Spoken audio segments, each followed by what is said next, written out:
We don't stay long after that. Why would we?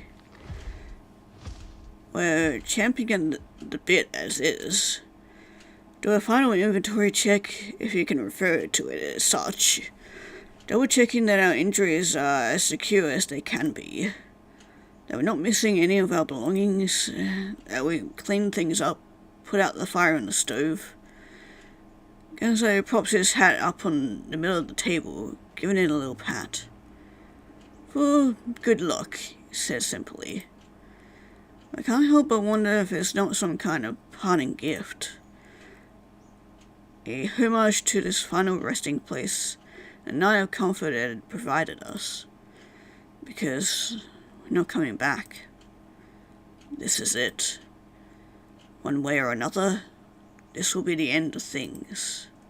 For better, for worse. There's Olin grabbing a knife from the kitchen as we start to gather at the door. What's that for? I ask, even though I know the answer. I'm not venturing into the black unknown without something to protect myself, he said simply, fastening it to his belt loop.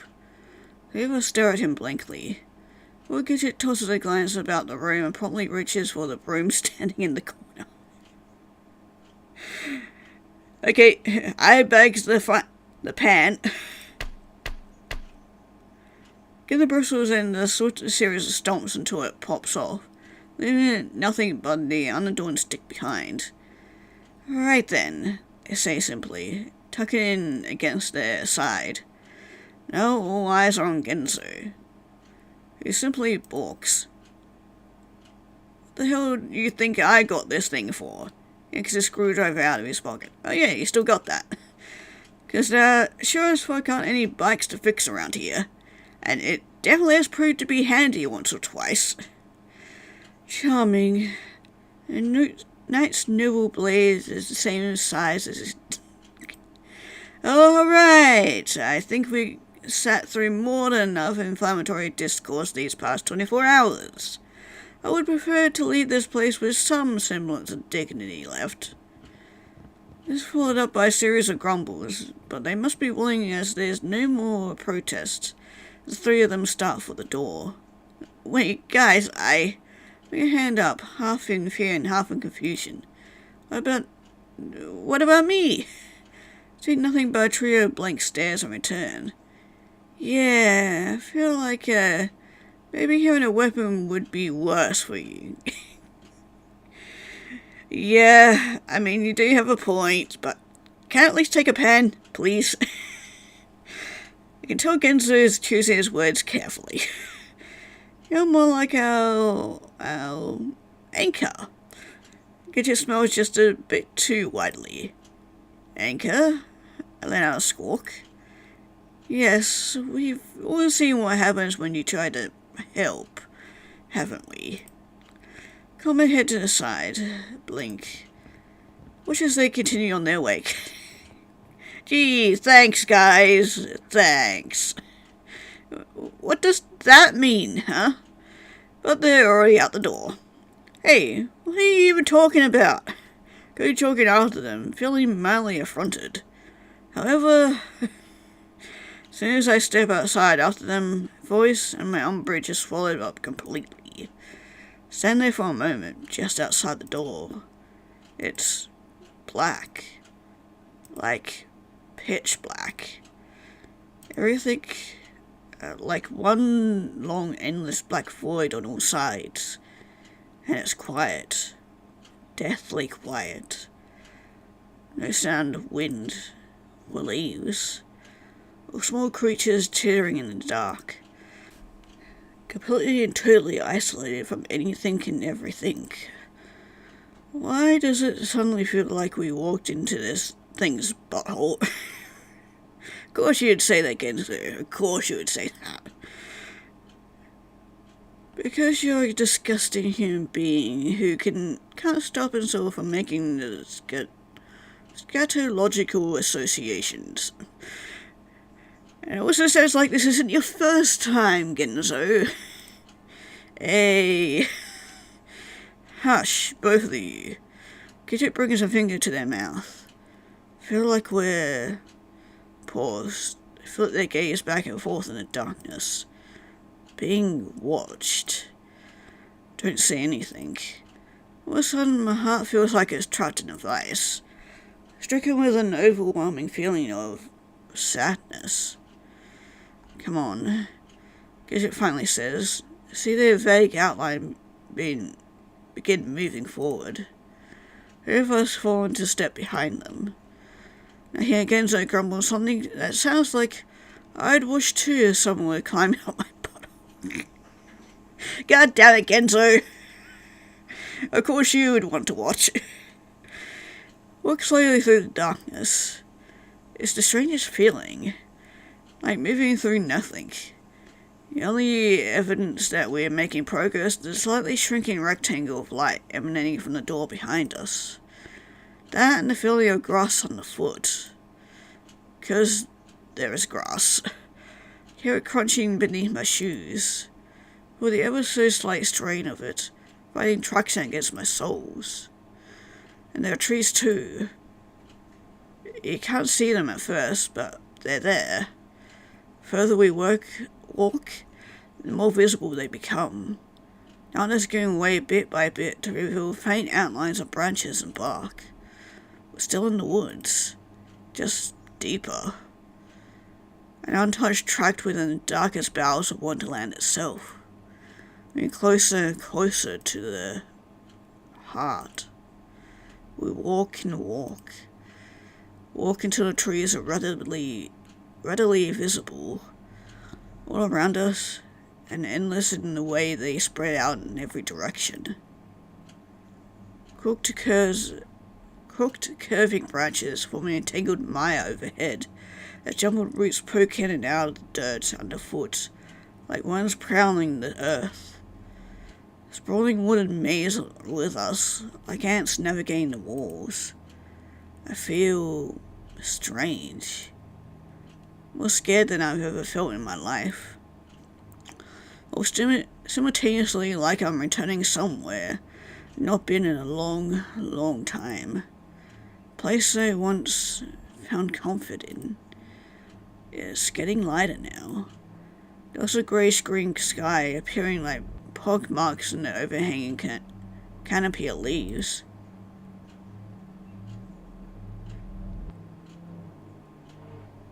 But that background noise is very unnerving.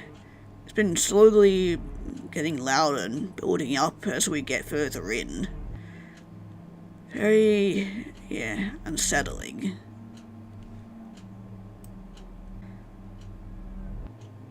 Casting piebald patterns of gloom on the forest floor.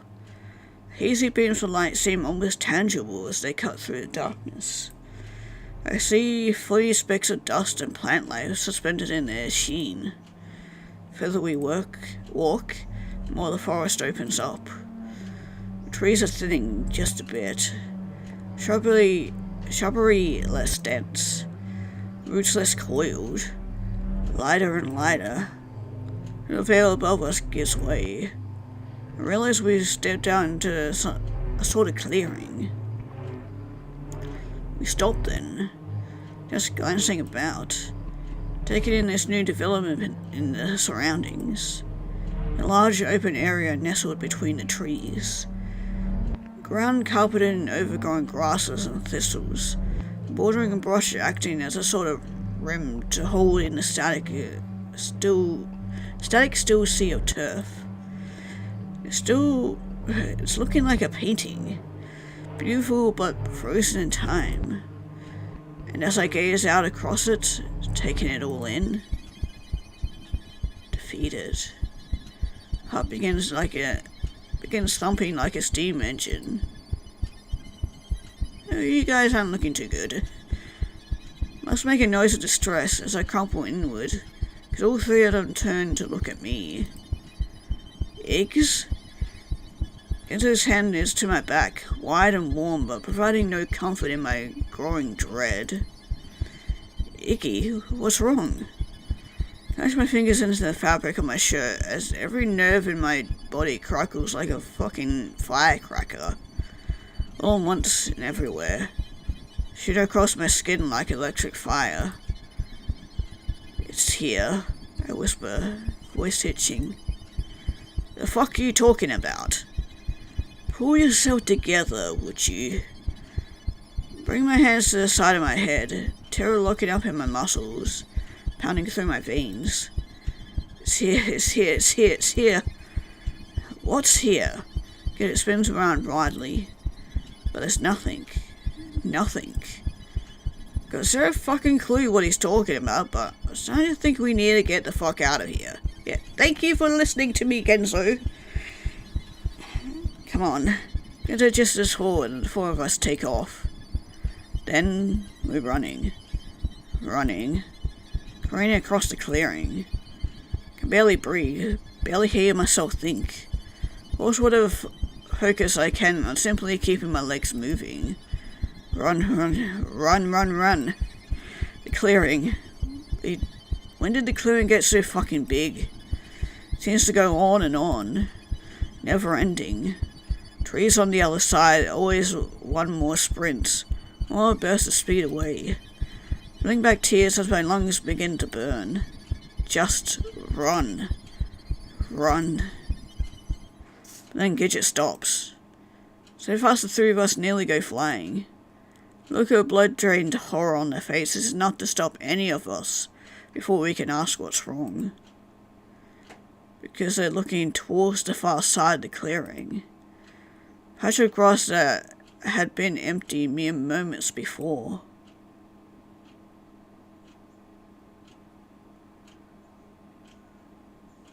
Is now occupied by the largest creature any of us ever seen in our lives.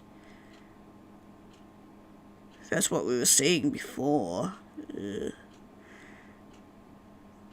Is that Box? Or maybe even the baby? God, I fucking hope not. Don't even have words to describe it. Twisted, abominable beast of a thing. His visage warped in snarled tissue. Eyes sunken between meaty slits. Gargantuan body sagging as though too heavy to remain upright. And all of it rippling. Strange undulating motions making its muscles twitch and lurch beneath its skin. Its jaw stretching to the back of its skull.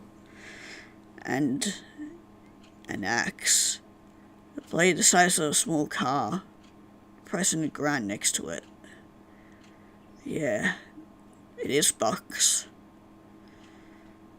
Man, what the fuck has Wonderland turned you into? Man, this was even worse than I thought it was going to be. It's just standing there, menacingly unmoving, staring at us from across the clearing. Almost like some kind of statue. Guys? Seeker just looked trembling. None of us move. All of us frozen in place. Can't tear my eyes away from it. That sadness. That deep, longing despair. It's coming out of right inside me. So deep I can't seem to breathe. Then that thing. That giant, hulking monstrosity. Reels back its head, stretching back, as its neck muscles bulge and throb, and roars. For a second, my consciousness dances in and out. Sound is so deafening I can't even think. Like 50,000 thunderclaps all landing upon my ears at the same time, making my very brain rattle against the side of my skull. Bring my hands to the side of my head as my vision goes white, then black, then white again. Breath itself stifled somewhere in the base of my throat. Then, as abruptly as it had started, the roar ends. Beast lowers its head, raises its axe, and charges. Comes fast, faster than I would have thought possible. crossing the length of the clearing in 2 giant steps. Shell-shocked brain is barely able to comprehend the sight of it barreling towards us. I manage to leap out of the way, just as it brings down the giant hunk of an axe, head straight down on the ground to our feet. Don't even realize I'm screaming as I fly through the air, stumble, then go face first into the ground a few yards away. I can still feel the tremors rippling through the earth from the axe's impact. Hug at the ground. I try to move, push myself back up, even as my vision shimmies and my ears ring. Iggs, stay back! I hear Genzo shout from the other side of the thing. You'll only get in the way. All of them this time. Get as far away as you can, Gidget grunts. See them go charging at it, pole flying. I move myself to look, not while my head is still trying to stop spinning. So I do what I'm told, shakily crawling in the dirt to try and put some distance between myself and those horrifying tremors.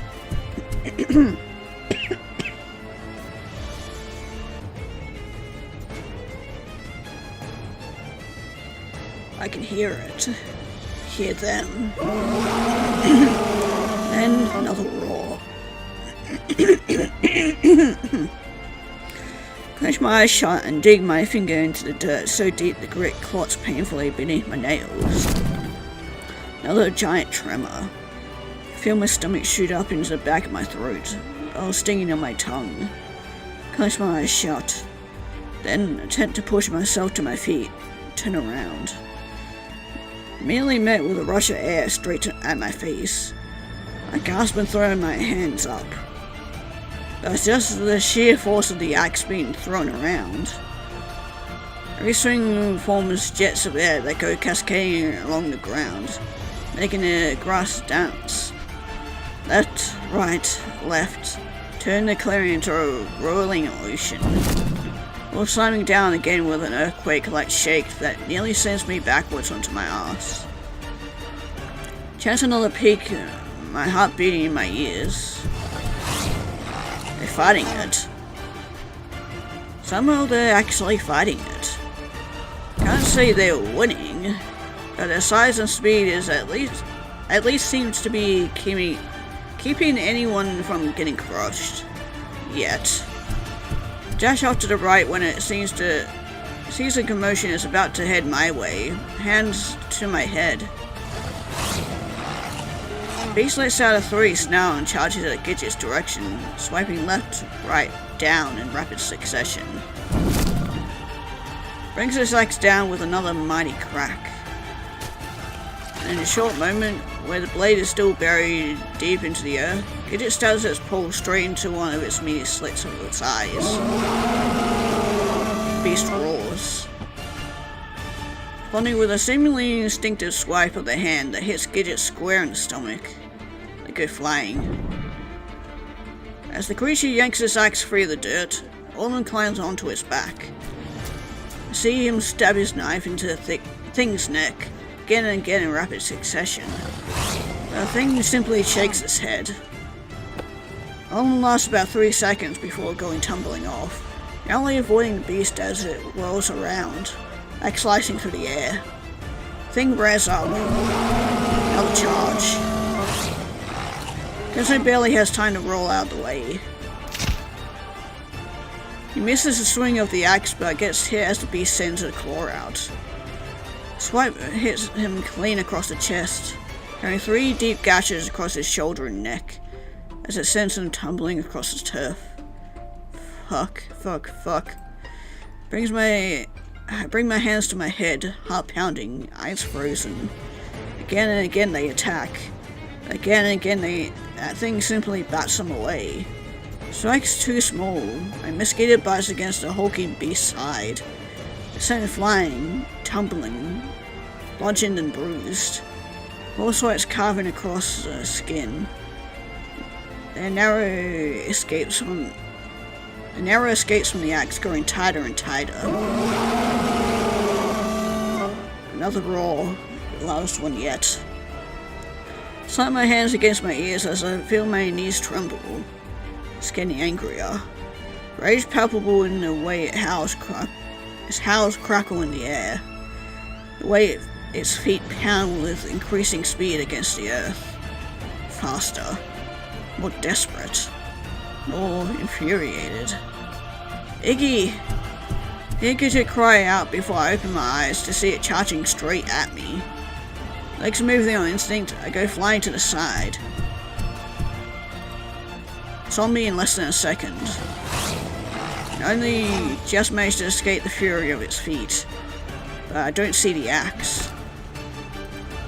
Part of it catches me in the hurricane force of its sideswipe. Something cracks in my lower back. Then I'm flying. All happens within a matter of seconds. One moment, sprinting across the turf. Next I'm tumbling, face in the dirt, rolling and bouncing as my arms and legs flail and flock to my sides. Don't see Genzo shout and jump onto his tail. Don't see Orn latch onto the thing's claw like some kind of furious tick, stabbing at its fingers. Kid is screaming and hurling towards it. Only when this guy overtakes my vision do I realize I've fallen. Iggy! Iggs! I can hear them shouting. I hear the desperation in their voices as their attacks increase in desperation. My body is screaming at me. A sharp shooting pain radiating from my back. A cold wetness forming on the back of my shirt. Bring a hand to my head, waiting for the world to stop spinning. Finally, the landscape sharpens into a view as I take a gasping breath, feel my lungs expand. I wince, attempt to move my arms and legs, my fingers. Everything still seems to be working despite the throbbing ache. Pushing myself up to a seat. Beginning to grimace as my ears are assaulted by another roar. Pained one. Nice not to see Orm sinking his knife straight into the thing's claws. It sends out a cascade of blood that saturates the grass. For a good long moment, all I can do is stare. Sight of it takes another swing at Genzo, though. Snaps me out of it. I need to get up. Walk forward onto the balls of my feet. Back is still screaming at me. There's red on the grass where I'd been lying. But I push up anyway. Tottering up and onto my feet. Fuck. Bring a hand to my head as I attempt to find my balance. With every thump of my heart, another shooting spark of pain zigzags up and down my spine, out through my legs. Fuck. Tears are forming hot and stinging in my eyes now. But not for me. For them. Watch us get is flung to the side as the beast whirls around. Solomon is thrown to the ground so hard I hear the air snap. Genzo has worked up the thing's tail like a fly, sent bumping and rolling. And yet they keep fighting. Because they have no choice. We have no choice. There's something strangely familiar about the sight. And as I stand there, watching the tears clouding my eyes, can't help but feel like I'm peering through some kind of looking glass. At any one possible futures and past. And through the scattershot threshold, there's the cries of that creature. Horrible, repulsive, abominable beast of a thing. Sounding more and more human. No, it can't be. It couldn't. He would never. We could never hurt. Start limping forward. Guys? But my voice is nothing more than a gravelly hitch in the back of my throat. Guys, stop. Still the fight continues. I'll roar, but I don't even attempt to block my ears this time. No one I can hear the pain in it. The despair. Raise a trembling hand. Stop. That's louder now. What a sound from my lungs, even as I rudder and shriek. While in front of me, watch my friends tear each other apart. That's Bucks. Genzo closer to me turns around. What? Shouts right before the beast whips around and clocks him square in the chest. Hear one of his ribs crack as he goes flying. No. Chest feels like it's caving in on itself. That's Bucks. I try again, my voice tight as it tears straight, leaking down my cheeks. One bears its knife into the top of the thing's head with a deep squelch, only for the beast to reel back with an agonizing hound and shake him off. What are you talking about? Gidget this time, arms littered with gashes as they narrowly dodge a swing of the thing's tail. It's Bucks! I shout again, so loud and so desperate this time I feel my vocal cords rip from the effort. Shout must catch the thing's attention. I see its head swivel in my direction with a snap. Starts forward. Fuck. Feet pounding the earth as it moves towards me. Fuck. Something. I gotta do something. Gotta have something. I begin frantically searching my clothes, my pockets. The doll. It's gotta be the doll. Isn't how this is supposed to end. This isn't how it's supposed to end. I dig deep down into the lower pockets of my pants, towards the items that have lain there dormant since we began this final trip down the tree. My hand touches something soft, latches onto it. Hair curling around my fingers.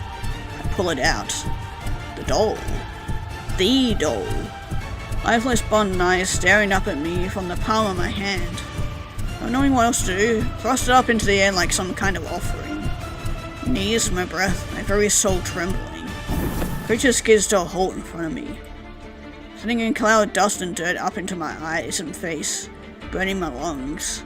I keep the doll held high. Iggs, what the fuck are you doing? I see them through the cloud, all three of them running at me. But it's okay. This isn't how this is supposed to end, after all. See the beast cock its head to the side, studying me.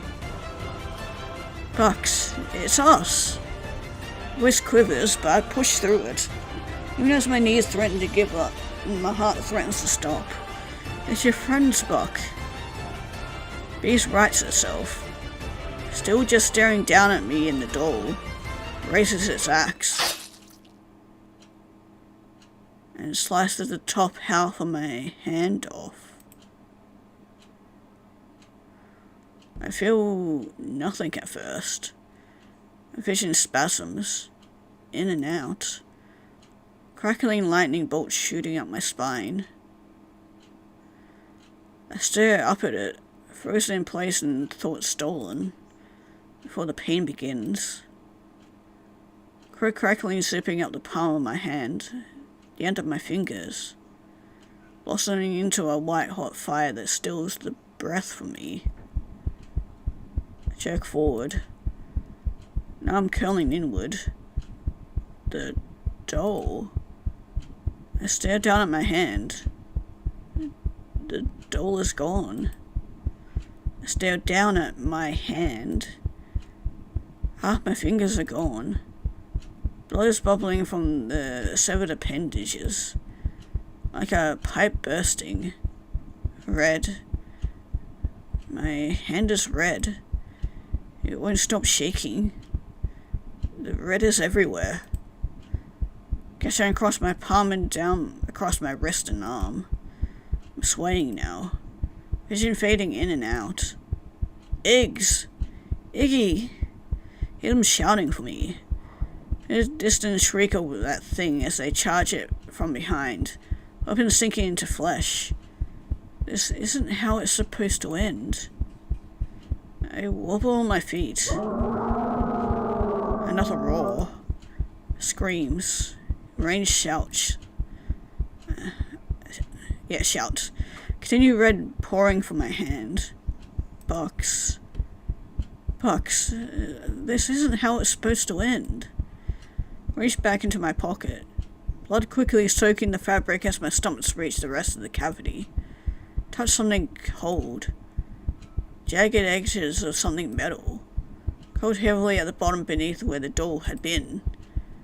Curl my palm around it, slick with blood. Pull out Hannah's necklace. I almost laugh. been so stupid. Golden surface shines up at me from within the blood-sleek grip of my palm, now lifted into the air. Even as the creature thrashes and howls, even as the shadowy figures of my friends cling to its legs and back, even as the blood leaks down past my elbow, my hand and body trembling, hold it high. Creature must see it because its demeanor shifts. Deep-set desperation seems to grip it as it pulls Genzo then Orlum off its neck and back, slamming them to the ground. Then me. Takes one look at me. A cerebello straight from my face and splits my eardrums in two. Hey, please don't cut my hand off, at least what's left of it. I already lost enough body parts for a lifetime. Then grabs me in its claws and lifts me straight off the ground. Iggy! I hear Gidget shriek below me, but I don't fight it. My feet dangle beneath me as my arms cling to the beast's grip on my midsection. Higher and higher I go, till I'm even with its gaze. Put him the fuck down! Ginzo sounds so desperate below me, the tears audible in his voice. But all I can do is wince as the thing's grip tightens around me, constricting my chest and making it difficult to breathe. Bucks, I squawk out, my voice hoarse. Still had the necklace raised above my head. Bucks, remember. Surface of the necklace grows warm all of a sudden. Not warm. Hot.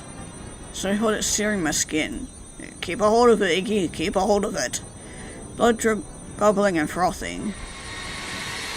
Come on, Bucks, please, please come back to us. Then my eyes go white.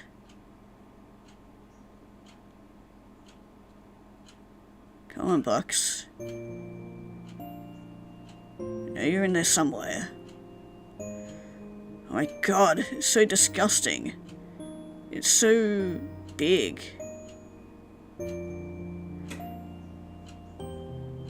How are we supposed to go down this slide?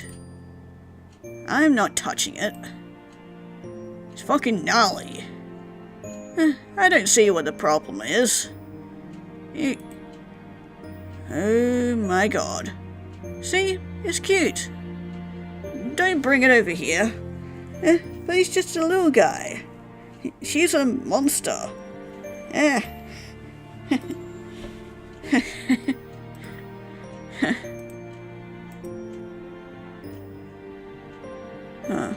Hannah.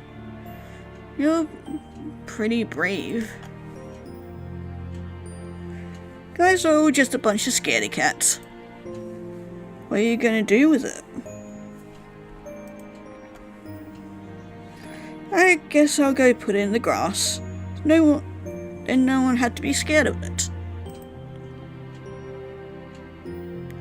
Bye, little guy. Maybe you don't make your web on the playground next time. Oh, it's a spider. You're so nice to it. Well, it didn't hurt anyone. My name is Hannah. What's yours? I'm Bucks. Wanna be friends? Unless you're scared too. Why would I be scared? You seem like a very kind person. Oh. Yeah, let's be friends. I like you, Hannah. Oh gosh.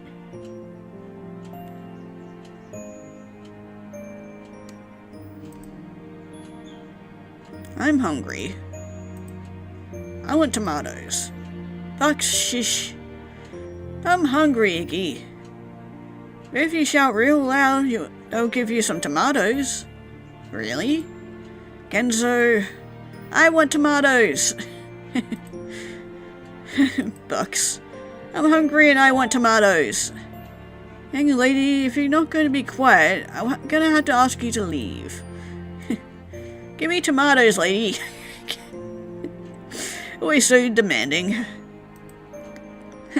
Bucks, oh my god. Alright, Missy, out. Oh?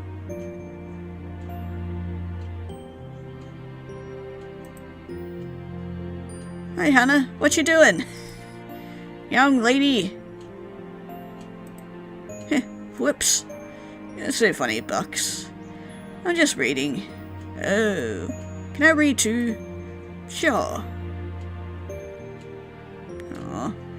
Two are so cute together. There's so many words. How can you read it without any pictures? You don't need pictures. You can just imagine it in your head. Oh.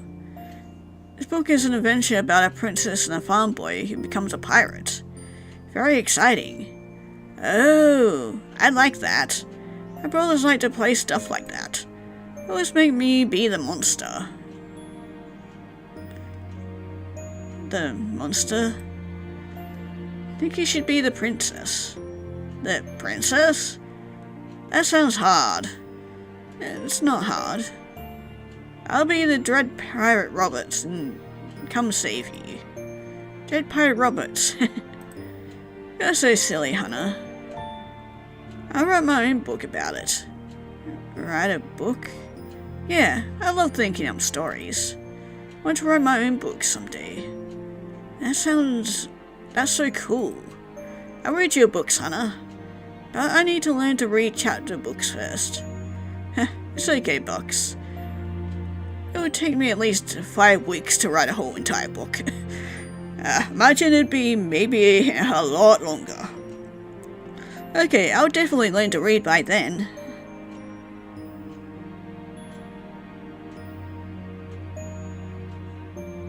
I say you could talk, Dickwood. Now you're asking for it. Hey, assholes. Oh shit, it's the killer whale. Yeah, you better run, you fucking ingrates. Freaking monster. I'll show you a monster. Hey, you okay? Has Turd Biscuits hurt you? I'm fine. Bucks. What happened? Just a couple of arse-hats. I told him off. Told him off? More like scared him off. Nothing more terrifying than a fist of steel straight at your face. Bucks Monster Fist of Death strikes again. Damn straight. Oh, poor Willem. Willem. Christ on a cracker.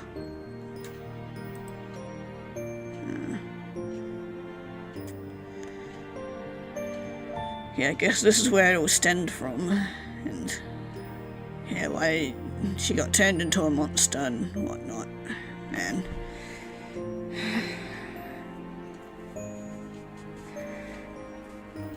Yeah, it seems like every single one of us has had our own inner turmoils and whatnot. Bucks, are you okay? Huh? Oh, Hannah. Of course, Sam. Why do you ask? Well, you went up against those guys. There were so many of them. It was fine. I showed him who's boss. Besides, I gotta protect the crew. But what if you got hurt? I don't know what I'd do with myself if something happened to you. What is it? What did I say? Hannah, you're so sweet. Hey.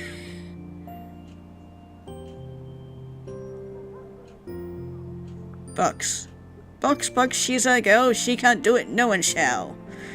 The Buxley Cruz is up to bat. Cruz has been a real terror at the plate these last few games. With 2 people already on base, I can't imagine Dukan isn't feeling the pressure. What's happening now? Bucks is batting. Oh shit, fuck him in the ass, Bucks. Not the way to go. Save that for the bedroom, okay?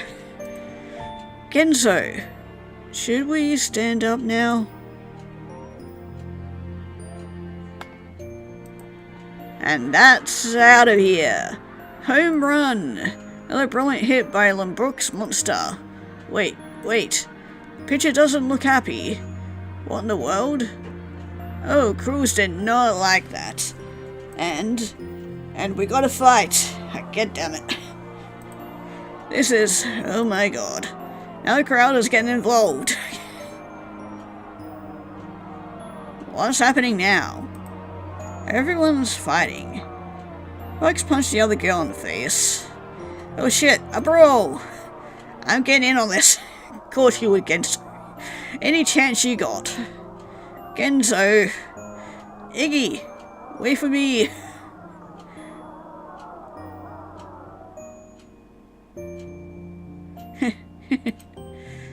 Would you stop laughing? It wasn't funny, Box. You're kidding? Did you see the look on her face? Bam, bam, whomp. Right in the kisser. Told you to say shit about my Brock. What? I wish you wouldn't do things like that. Heh, why not? Everyone loves it. Hammers and shiners, they can't get enough. Basically a bona fide celebrity. What? You could get hurt. As if. Have you seen these guns, or have you seen these guns, huh? They're made for whacking. Not to me, they aren't. Don't need to do things like that, Bucks. Well, yeah, well, what else am I good for, huh? I'm big and loud and angry, and I hit things. I'm a fucking monster. I think you're beautiful. Beautiful? Bucks, I think you're the most beautiful girl in the world. And I want to know if you would be my girlfriend. Yes. Yes. Aw, I'm so happy. Yeah, I'll be the most wonderful girlfriend ever. I'll hug you every day, and murder anyone who tried to touch you. And, Bucks, you're choking me.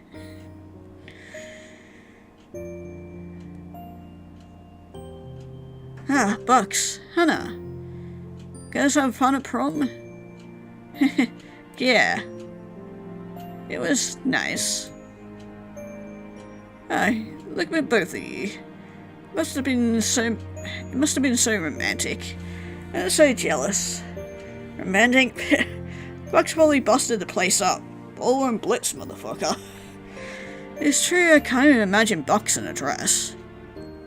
Who would have thought that Brooke Heist Monster would have a prom date before any of us fuckers? Am I right or am I right? Yeah, she doesn't match the vibe at all. Yeah. Yeah, pretty fucking crazy. Like polishing a turd or something. You know me, gotta keep people on their toes. Else I'll chop them off. Just like you chopped off my hand, eh? Yeah, disproportionate violence. Come on, I want to go play bingo. Daddy's feeling lucky tonight. There he goes. But I wanted to dance. Wait for me.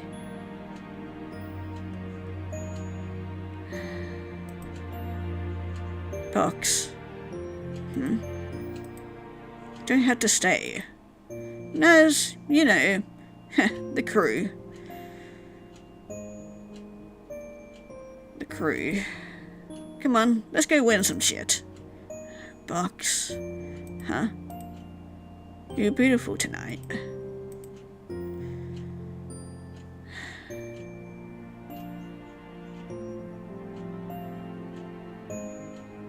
God.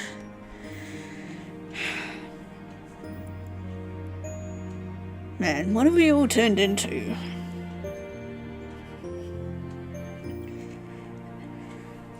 Man, this is making me all sad and depressed now.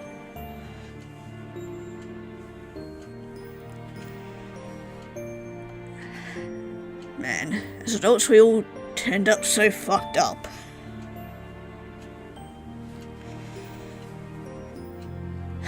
All because we were stupid kids. And I guess because we didn't realize what we were saying and doing was hurting one another. Yeah, and to act out the thing that everybody thinks you are Whether it be like Box being the monster, or Gidget when she's has to present as female, or Genzo who's the snarky asshole who's always making inappropriate jokes. Because that's the only thing they ever known, and that's the thing that everybody expects from them, you know?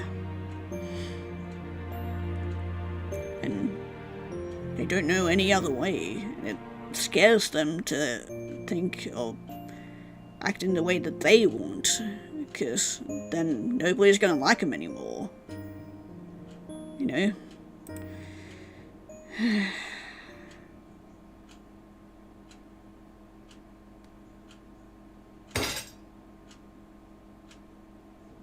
Buxley Krills? Oh, don't you full name me. You know I hate it when you full name me. Oh, you hate it, do you? You want to know what I hate? Not really, but I'm guessing I'm gonna hear it anyway, huh? Hate when you don't get home until 7 at night. Yeah, because I'm working. I'm the only one paying for any of this shit.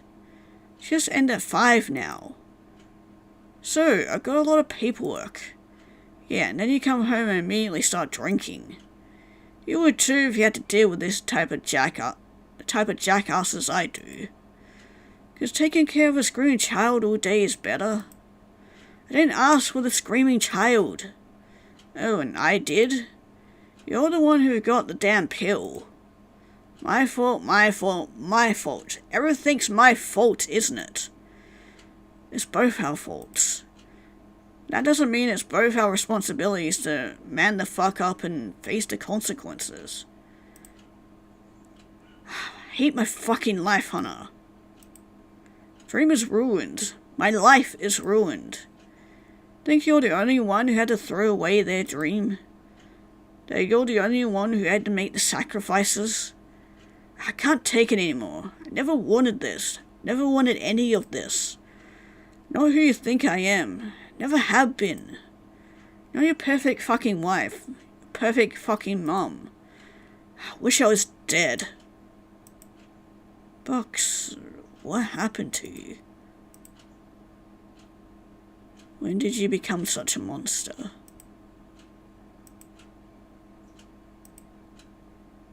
Damn. Fuck me, man.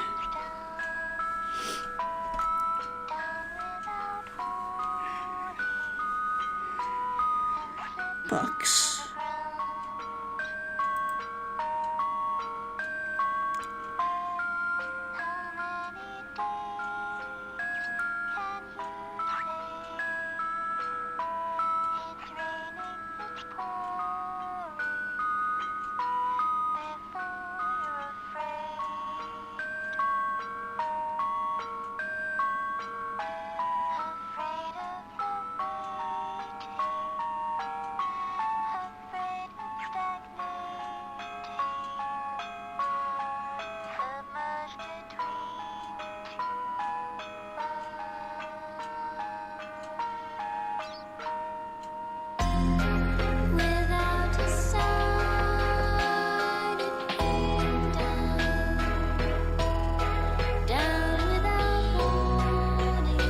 Bucks.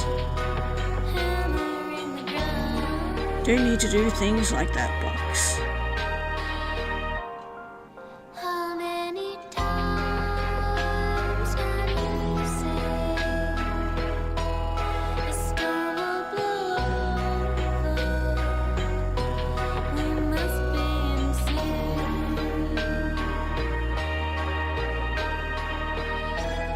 You're the strongest person I know. Save me in more ways than you know. But even you need saving sometimes. And none of us saw that. Not a monster, Bucks. So please, just come home.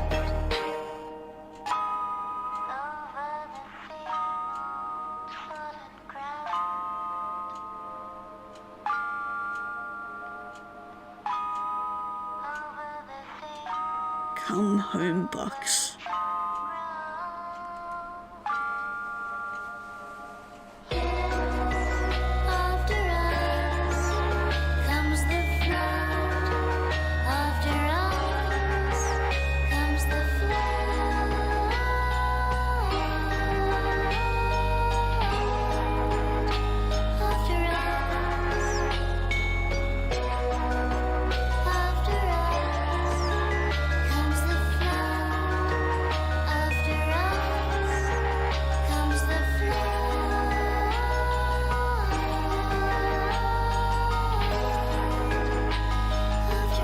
You're not a monster, Bucks.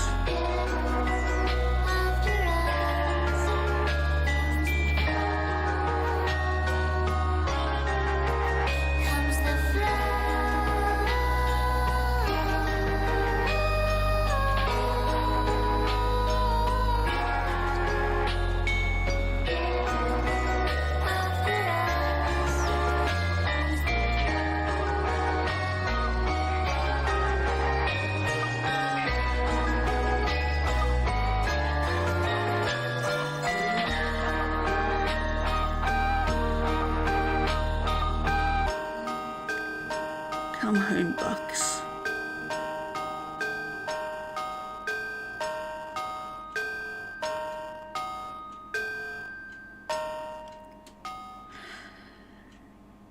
God damn. Welcome back, Bucks. Man.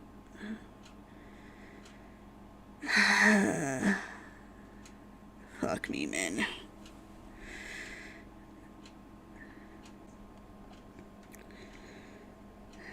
Oh, yeah, at least we got Bucks back now, but at what cost?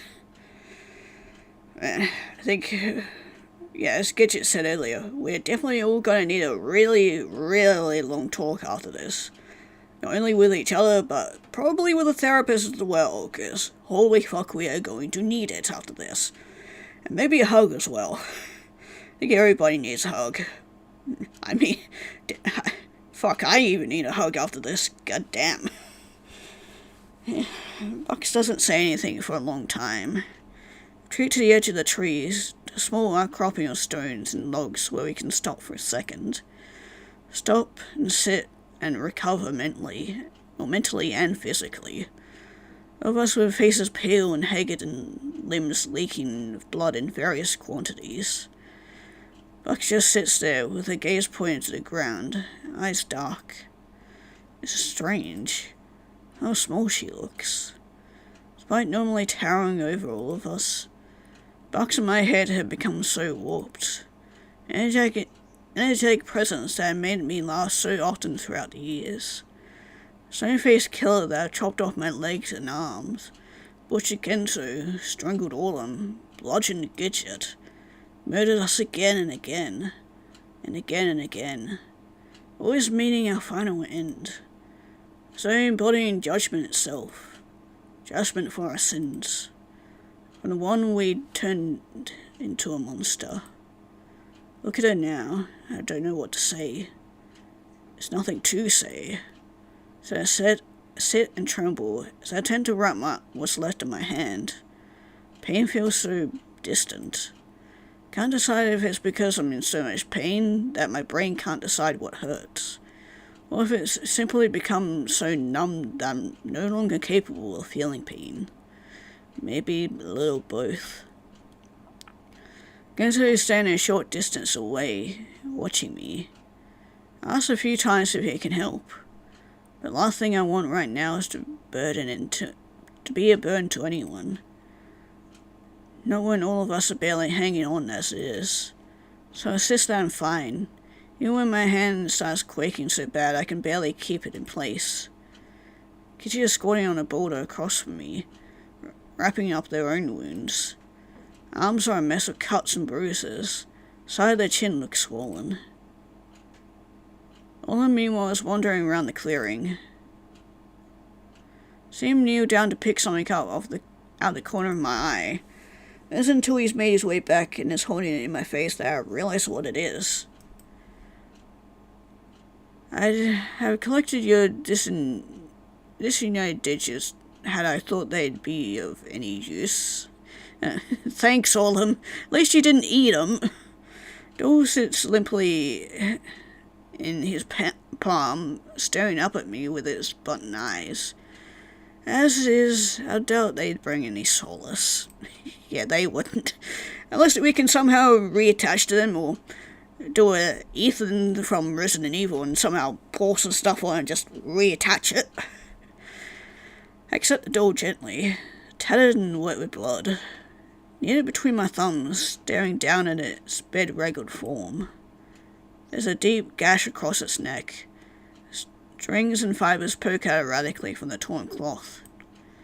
Twist his head back and forth and watch the ripped edges strain. Wipe at the snot leaking down my nose. Please kill me, Iggy. Stare down at the doll. That stupid, stupid doll. Then with the anger clench on my jaw, rip its head off and I grab its head and rip it off. When I look up, see Gidget, Genzo, and Orland all staring at me. Sniff again. Let the head drop to the grass. Stretch floss swirls from the torn neck hole. Red stains of blood coating the white fibers, making it look easily or especially gruesome. But there's something else there. Something dull and rounded. Nestled deep down in the plush innards. Reach in and pull it out. Open it. Open what? Oh, I simply say, it's been there the entire time. God damn it. It's a key. Aged and leaden. A long, thin shank connecting the crown-like bow to the worn bit at the bottom. What the fuck? Genzo whistles between his teeth. Across from me, Gidget slides off of the boulder, gaze locked on the key. I seem transfixed on it. On the simple piece of metal trembling between my fingers. Where does it go? Gidget finally says, voice soft. I know. And this time, voices no one expects. All of us turned with a start to see Buck slowly rising to her feet. Something pretentious about the sight. She rises to her full height, thick and stalwart against the horizon. She turns her head towards us, looking so tired. I can take us there.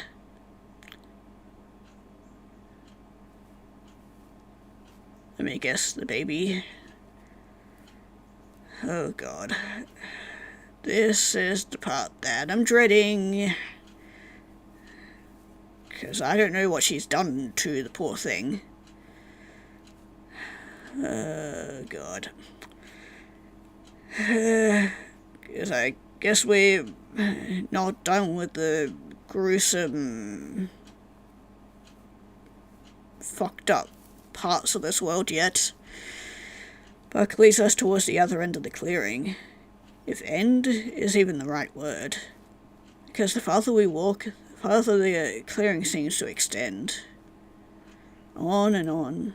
Glance behind us and see our small resting spot, now nothing but a tiny trio of dots on the horizon. Yet the trees in front of us never get any closer. Am I going completely mental? Does it feel like we're not getting anywhere? Genzo grumbles. Not sure if he's addressing the group or talking to himself. Either way, no one responds. I instinctively walk just a bit closer to the group, as I let my gaze travel back and forth to either side of the clearing. Something's different. Something's changing. The trees growing closer together. Suddenly it feels like I can barely tell one from the other, like they're becoming one wooden mass. And the sky overhead. Had it always been this cloudy? Giant dark thunderheads have formed out of nowhere, pushing and shoving each other in their race to climb up towards the heavens. Glance back again. Blink. Run my eyes. Wait. Didn't we? Line of trees behind us is only a few meters away. Where'd the rest of the clearing go? Chest grows tight. Mouth dry. Turn back. Our trees are even tighter. And twisted. See their branches contort and curl, wrapping around neighboring trunks like coiled snakes. More and more of them, blocking any and all gaps between the trees. Forming an impenetrable wall that seems to leap every second closer and closer, packed closing in. Bucks, I try to whisper. My throat so dry it comes out as barely an audible wheeze. I bring a shaky hand to my forehead, wiping out the veil of sweat. Why does it feel like the tree is, moving? Uh-oh. Is Wonderland itself gonna start attacking us? I mean, I don't blame it after everything we just put it through. Look at the movement in the corner of my eyes. Every time I turn my head, everything is static still. Left, right, left. Each time something has changed. More cold branches, all warped roots protruding from the ground. Or is it my imagination? My emotionally and physically weary mind playing tricks on me. Sheer pain plaguing my body and making me hallucinate. I let out a salt-shuddered gasp and wrenched my gaze downward. Don't look at them. Don't look left. Don't look right. But most importantly, don't look back. Heart's beating so fast now. Like it wants to beat straight out of my chest. Don't look back. Left foot, right foot, one after the other. Breath trembles on my lips. Don't look back. Where are the others? Need to see the others. I can't bear to look up. Not when I can hear the trees moving, twisting, grinding around us. Guys? Reach towards them, my fingers quivering. Guys? Stretching my arm out. Desperate. Don't leave me, don't leave me, don't leave me, don't leave me. I panic, I dash forward. Only to immediately round straight into Buck's back when she stops walking. Then I startle gasp and immediately jerk my head up. I can see everyone staring straight ahead, at the gate standing in front of us. Oh, we're finally here. No, not a gate. More like a barrier built from warped and knotted trees. There's a lock on it. Giant keyhole carved from the dark wood. Open it. I stand there, slack-jawed and just staring at it. Head still racing, breath still heavy and ragged. Buck turns back to me, then everyone else. Horse has her eyes staring at me. Quickly grapple for the key in my pocket. I can find the cool metal, pull it out, and I step forward. Key fits perfectly in the lock. Turns with a crisp twist. Then the gate slowly, heavily, as though it hasn't been touched in centuries, creaks open, leaving nothing but blackness beyond. Turn back to the group, face grim. Past the point of return now. Nothing but fate to guide us. Whether that fate leads to hope or despair is anyone's guess. Point my gaze into the darkness, then step past the threshold and into the void.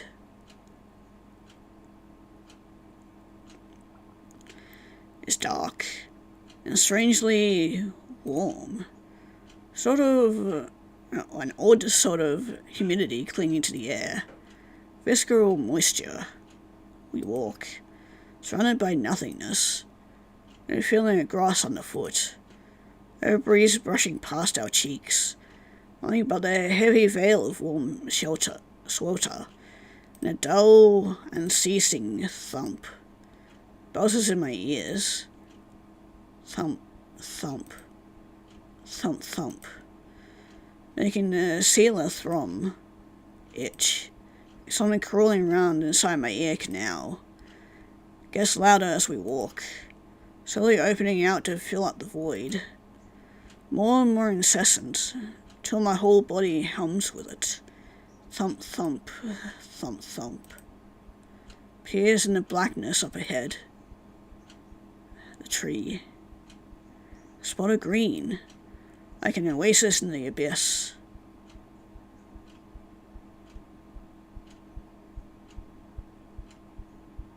Closer. growing larger as we approach. Thin strip of grass floating in through suspended, as though suspended in the air.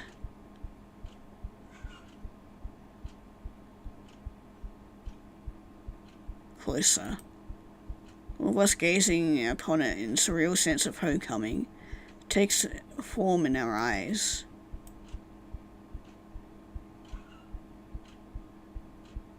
Can't tell if that's a game or my own heart thumping. In our hearts.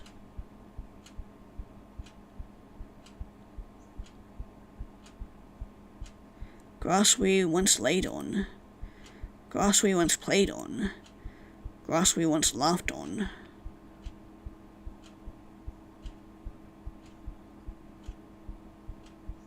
And at the center of all that green, a single enormous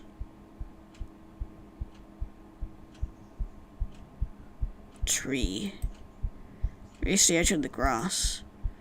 Don't hesitate as our feet stride onto its damp surface. Blades of grass part for our steps. All of us just staring up at it. At a big old willow. Tallest tree in the forest. Its trunk like a massive boulder covered in twisty, gnarled roots. Up and up and up. Thumping is relentless now. Brain itself buzzing and whirring inside my skull. And my heart beating faster and faster. So fast I can feel my vision warp. Because as my eyes travel upward, I see the branches twist and warp and coil, ripping massive winding shoots and sprigs, all of them pulsing and throbbing, squeezing and choking.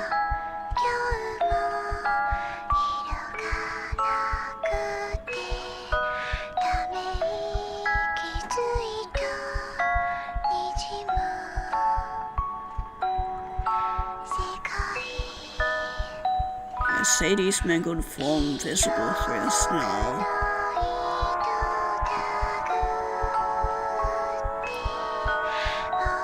I'm glad it's blurred out though, because I don't think I can stand seeing that. Fall to my knees, unable to tear my eyes away. She's Putting my hand to my mouth, feeling a bile rise to the back of my throat like hot acid. She barely looks even human anymore. Monstrous, pulsating, massive, bloody, decaying skin, like a corpse left in the water for weeks. Only somehow still living. Bulbous sacks of skin breathing in and out. As the branches of the tree twist and snake through and around the heaving knots of flesh.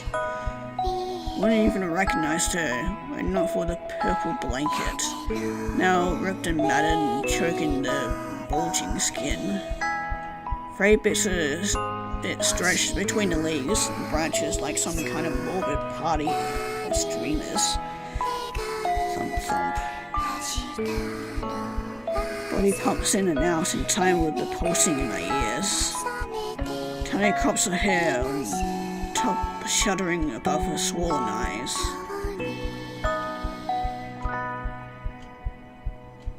My children.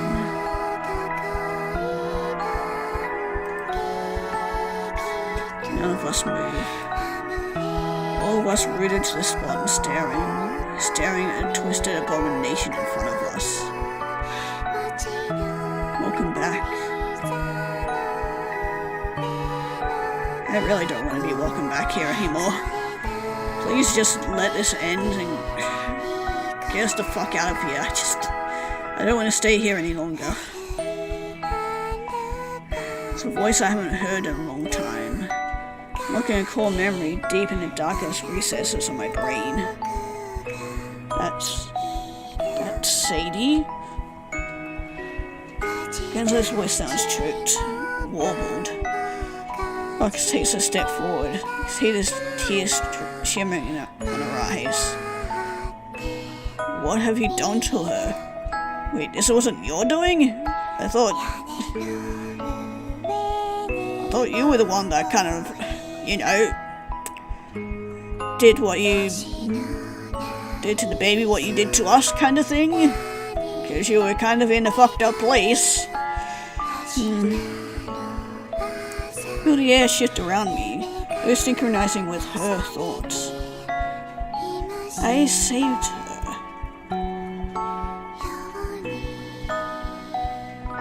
Saved her? All this time. His face is ashy grey as he looks on horrified. You're saying something from him. He's a writhing mass. Followed by her own mother. Such a horrible tragedy. Hope winces and looks away, jaw tight. But from tragedy blooms joy. The joy of innocence. Air curls around me like sickly sweet tendrils. The scent that had once captivated me long, long ago. Never had I sampled a blood so innocent, had it coursing through my roots. I had to have her. She's a fucking baby, Gidget shouts. Can't hear the crackle of shocked disbelief in their voice, making it tremble. But she continues unbothered. So I saved her, keeping her alive, so I could taste her wish. You called that alive? You seem displeased. You turned my daughter into an abomination, you overgrown weed. It goes suddenly tight, choked. I felt my lungs hiccup as though crushed into a vice. I clutch a hand to my chest as my body spasms. You abandoned her. Same as you abandoned me. Do you have any idea how alone I was? How hungry I was? Muscles still quaking, I somehow managed to push myself back to my feet. Breath labored. Clenched my teeth. Push against the clamp around my voice box until the words crackled through. We didn't abandon you. You abandoned us. Liar. At this, the air, the ground, the world itself begins to tremble, to shake, to rock. Thunderous and all around me as I attempt to keep my knees from crumpling beneath me. Explosion from next to us. Enormous tree roots burst straight out of the ground, spewing earth and rock as it shoots skyward.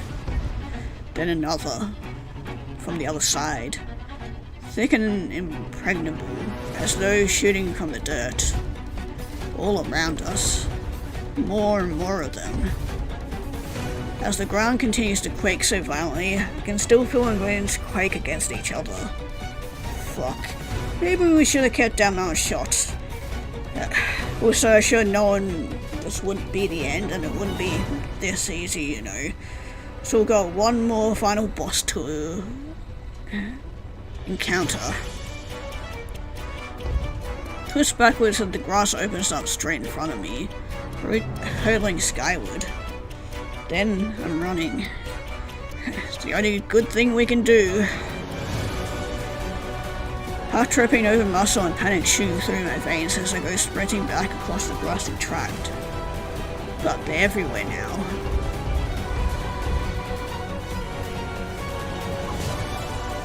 See Genzo go flying as one of the wooden snakes launches itself at his feet.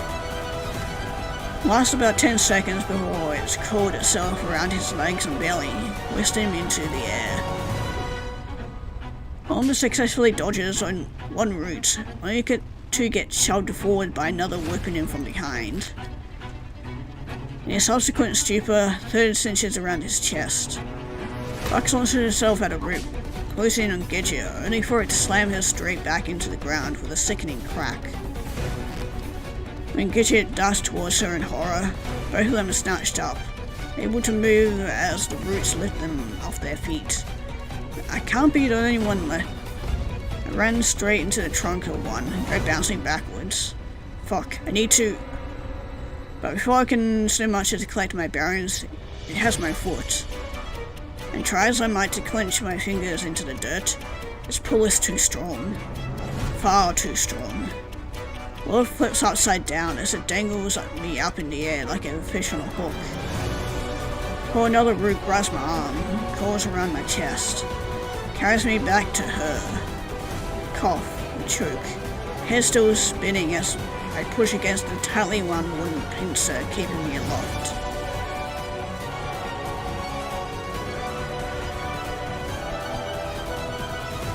And I'm getting a sense of deja vu, but at least there's no fleshy tongue and a very hungry eye. All five of us clenched in her grip and hanging there limply, like toys are waiting their turn at play. Feel her looking at us. The way the air shifts on us, focus on each of us in turn, tying against our skin. I abandoned you. The shudder ripples through the air. The root holding on twists and snaps, squeezing him with an angry crunch. The homicidal lurches. Heal and grunt against the pressure, one eye clenching shut. When to kill your own father. Then she goes to Genzo, Root digging into his belly and forcing out a gasp choke. Ructions in the locker room. Genzo's eyes go straight. Can't you control yourself for one moment? Then to Box. Sending another child to the hospital. You'd shake her so hard it sends her arms and legs flailing. You broke his jaw. And to Gidget, lifting them up as though taking a bad look at them. And you, structing generals out of toilet paper. And gives them a shake, rocking their head backwards, hiding them in your pants as you went about your day. No, I never abandoned you. I never abandoned any of you. You abandoned me the day you abandoned your innocence. Air snaps around us, like a shimmer of electricity ricocheting across the void. Think I would soil myself with your dirty, tainted wishes. I push against the hard bark constricting my chest, my legs kicking fruitlessly beneath me. Kids grow up. Nothing stays innocent forever. That's life. Air shifts back to me so quickly and so sharply that I let out a gasp. You. Softens, nodding into sickly sweet tendrils that caress my chin and cheeks. My childhood naivety, void and intimate. Before reeling back with a slap that whips my head up to the side. I couldn't bear the thought of your betrayal most of all. Not with the sins of your companion still fresh on my tongue. I cut you off before I could see what you'd become. Think any of us would give a fuck about any of that, freaky tree lady? Sounds Genzo a righteous shake, and I hear him let out a yelp. I cared for you. But you play neath the shade of my leaves, grant you every desire. Feel the air start to crackle. Then the roots ensnaring us start to squeeze, tighter and tighter, until I feel my ribs start to crack.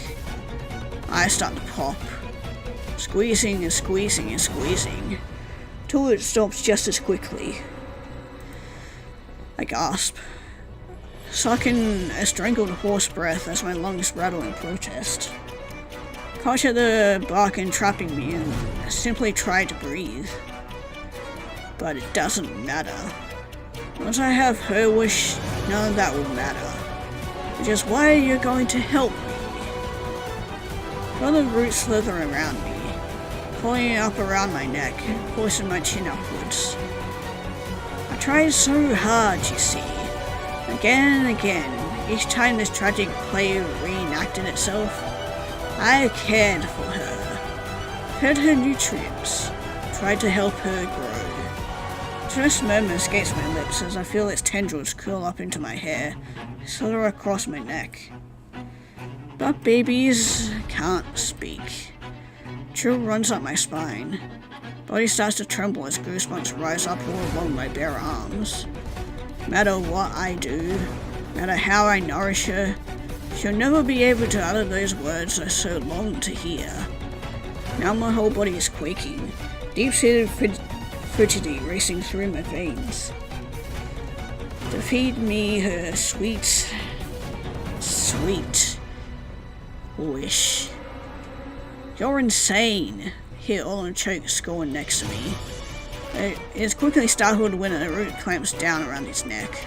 Shut up. Something churning in the air now. A rolling snarl of hot and cold emotions. You think I need any of you? Look what you've done to my world. Poisoned it. Polluted it. Ravaged it with your disgusting wishes and urges. I feel myself will start to rise higher. Kick my legs out on instinct. Body squirming helplessly in a cold grasp. But I can fix it. You'll help me fix it. There shudders, almost as though she's tisking in the back of her non-existent throat. Icky, icky, icky. Empty husk of a child. Doesn't even know what he wants. That's not true. Suddenly my world flips upside down as the root turns me over. Let out a startled cry, legs scrambling above me as the blood rushes to my head. You have zero sense of self. Don't you wonder why this place was able to twist you so easily? Form you into exactly what each of your companions desired? Damsel in distress who needs a knight to protect him. An angry hedonist who can fight back against bullies. Perfect husband for a perfect life. You're nothing. You've always been nothing. Hollow shell that exists solely for the purpose of others. Even the choices you think you make are nothing but a sham. Controlled by someone far beyond for nothing but their own entertainment. Well, fuck you, come on. I see what you're going for, but... come on. You really gotta do the 4-4 break here of all times. Close my eyes shut, feeling the hot sting of tears as my throat goes tight. No, it's not true. I'm so sorry, Iggy. I did try for the best, and I totally didn't try just to get all the possible CGs. That included mostly your deaths. I'm sorry. Please don't be mad at me. None of that's true. I'm not. Those spinners I brought rightward again, so fast it leaves my head pounding and my stomach in rolling knots.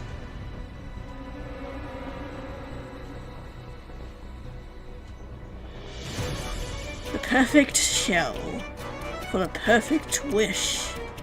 What the fuck are you talking about? Leave him alone. Already my heart is starting to race. Already my chest is beginning to construct as the anxiety takes hold. Once inside you, she'll be able to speak. Oh hell no! They're not letting you do that. She'll let me know her wish. Is that why we've been getting those weird ass dreams at the start of each arc? Wishes long kept buried inside. Purest, most innocent wish of all. Please, don't. I shake my head as the tears start dribbling down my cheeks. Wonder what it will taste like. I'm already salivating at the thought. Please. Every nerve in my body feels like it's going off all at once. Muscles clenching, heart racing, eyes trembling in their sockets. Raises one of her spare roots. Places the tip of it to my forehead. I can hear my friends shouting behind me. A stricken crackle in their voice. I've waited so long for this. Suffered so long. But now I'll finally get what I deserve.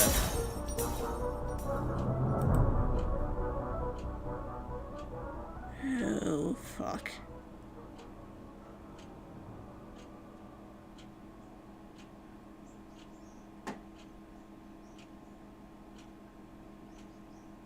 Oh. Watch them get smaller and smaller. Watch myself get smaller and smaller. Falling. Falling. Falling into the void.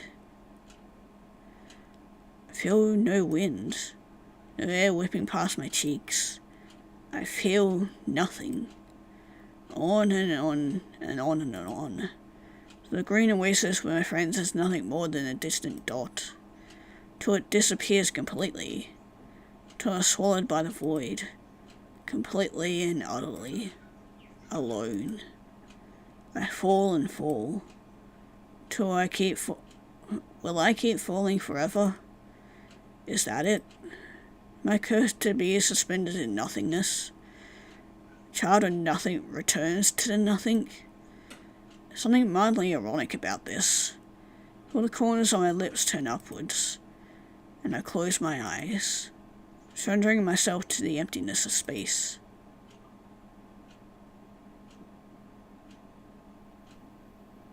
That can't be it, right? I open my eyes to the green. Windows XP background. A soft green. Green that caresses my cheeks, tickles my chin. Push myself up to see more of it. All over and all around me. Wavering rolling sea of green grass. Backdrop by the most brilliant blue sky I've ever seen. I blink. Test my fingers by running them through the grass. Then I see my hands are fully intact. No missing fingers. My arm is healed too.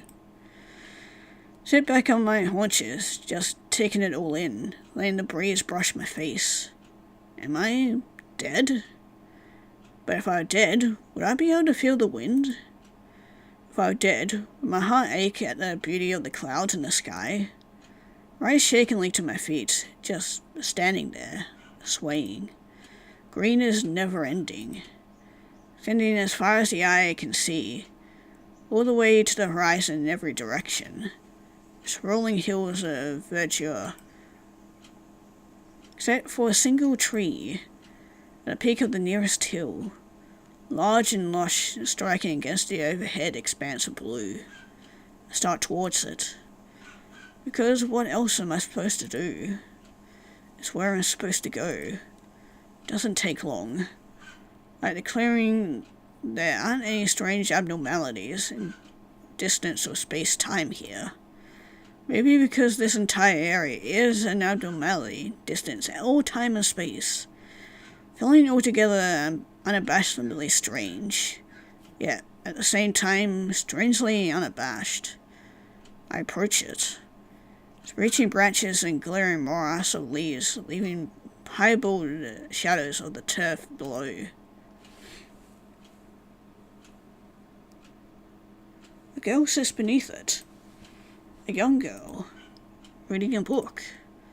Watch her turn the pages in contemplative silence. Hello, I say stupidly. This Sadie? She looks up, smiles. Hello, Iggy, she says smartly. Purple of her dress makes her look like a flower nestled in the tall grass. Just like the colour of her blanket. Just reached a good part, but that's okay. There's more important things to do. Oh? I suddenly feel incredibly out of place. My big adult shoes, my big adult hands, big adult body standing in stark contrast to the soft simplicity of this place. Then Sadie takes my hand and everything's okay again. Yeah, it is Sadie. Come on, this way. Okay. Tiny hand tugs at my fingers and we begin to walk. There's a path behind the trees. Quaint path of golden dirt winding and twisting down through the hilly plains. Sadie urges me cheerfully along it, humming to herself to an inaudible melody in her head. Can't help but feel like we're walking down the yellow brick road. Where are we going? I asked after a while. See the others. Oh, I say, despite having no inkling of what this means. Like an adventure, like the kind my dad used to read to me. Your dad? You can remember that? I could hear him every night through the darkness. Stories of courage and bravery. Oh. You're pretty brave, you know that? I don't think that's true. But you made it all the way here. I laugh at this self-deprecating chuckle. Well, we stop as we round the next corner. There's a small figure huddled down on the side of the path. Recognize the brown pigtails. Baby Bucks. Big salty tears dribble down her cheeks as she hugs her dirty knees. Sadie cocks her head to one side. She's so sad. Something horrible must have happened. Buck slams her tiny fist down on the ground with an angry wail. I wish she was dead. Sadie and I both give a jump. But she must alert Buck to our presence because she turns towards us, blinking in confusion. Huh? Sadie steps forward, holding out her hands. Why are you crying? Buck eyes Sadie's hand. Gaze goes skyward. She brings her finger to her mouth. I forgot. That's okay. Maybe you'll remember later. Yeah. Come on, we're gonna go find the others. Okay, that sounds great. Buck's tears are gone. Grabs Sadie's hand, swinging it between the two of them as they start down the path once more. Followed behind in curious silence. On the next hill, I spy a familiar patch of orange. Roland is standing to the side of his path, little fist clenched as he glares at the ground angrily. Sadie and Buck stop in their tracks wary. No one says anything. Roland stops at the ground, tiny tears swarming in his eyes. I wish I could make the rules for once. Yeah, we get to hear their wishes, so yeah. So, like, Buck's wished for her child to be dead, which is kind of fucked.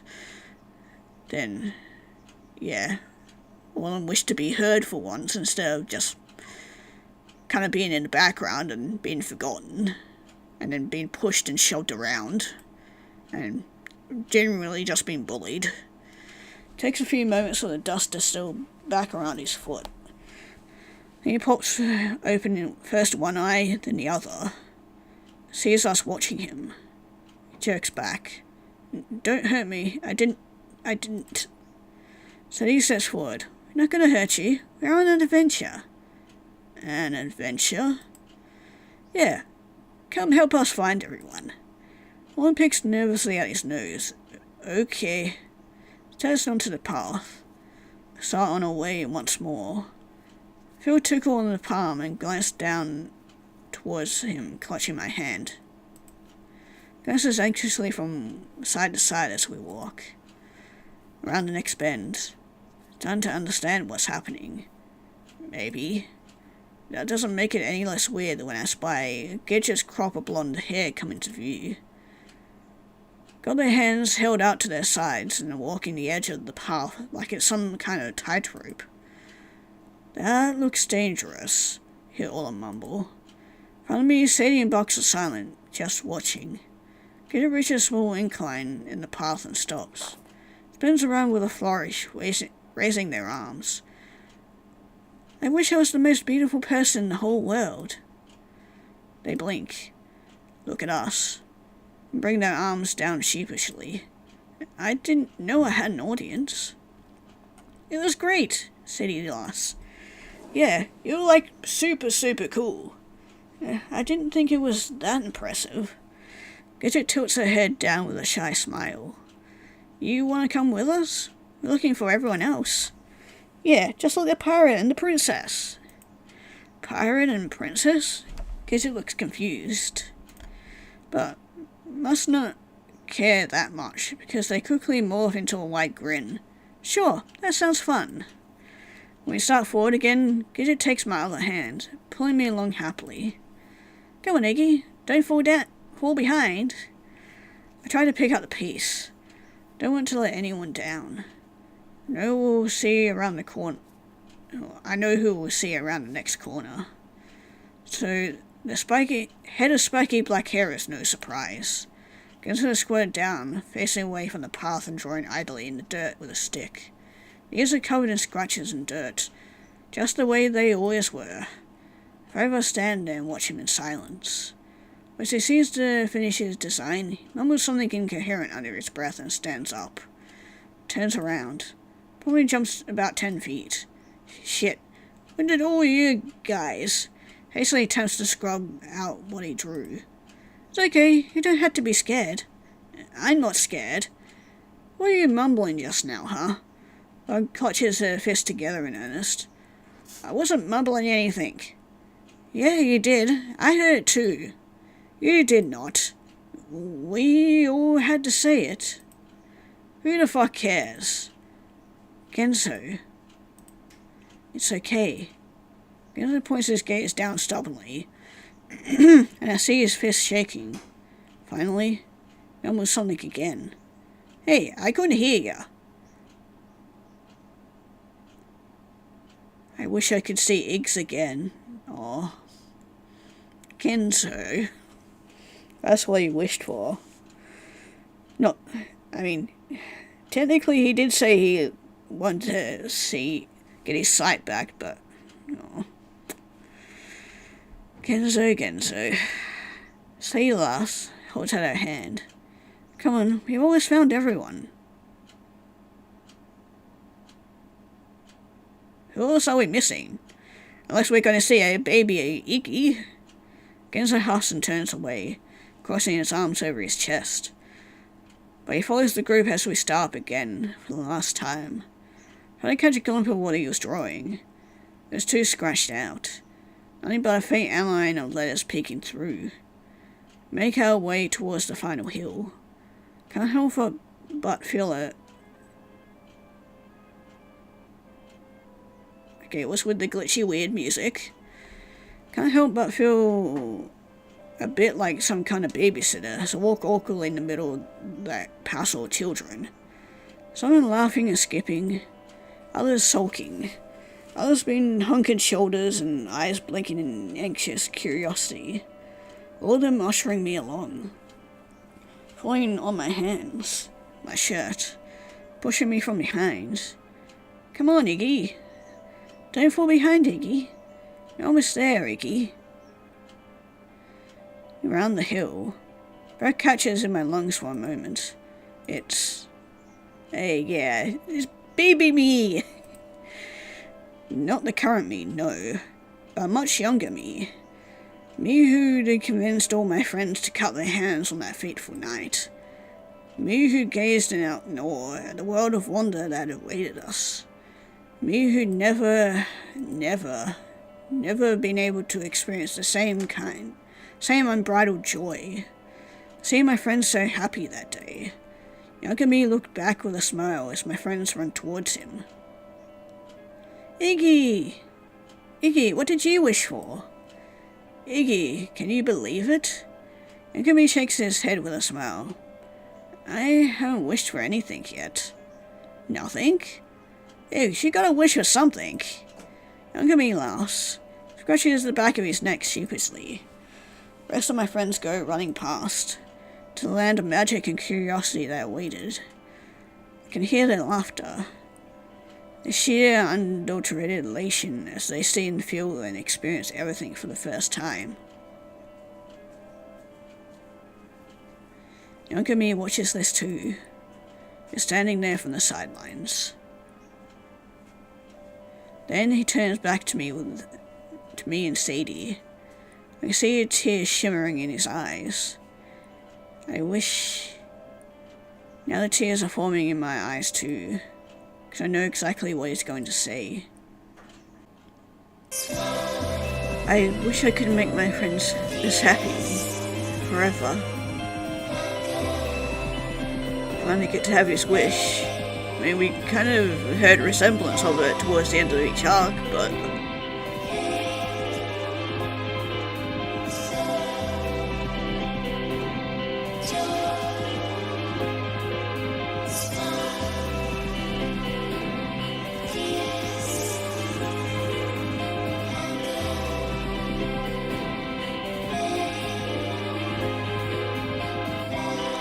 neither are the same, you know. Both children of nothing, but you still have a chance to change things. But what will happen to me? I don't know. But wouldn't you like to find out? Rather than repeat the same cycle again and again, an impossible quest for everyone's happiness, except your own.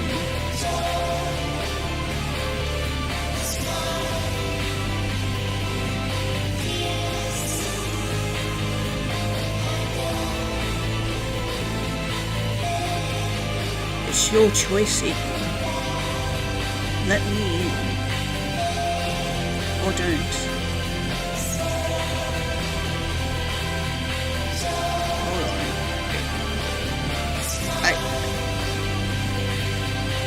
No. This is my choice. What the fuck? Notice it wasn't lined up, so we couldn't click on them.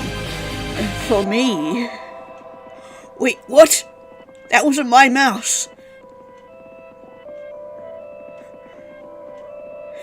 Iggy chose for himself. And he chose to break the cycle.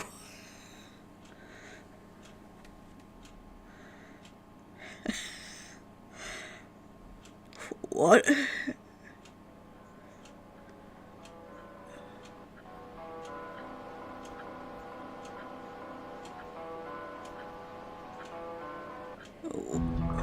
Oh, okay. I was gonna say, Sadie.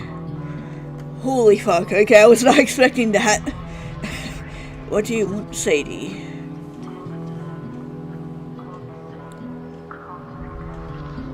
What do you wish for more than anything else in the whole world?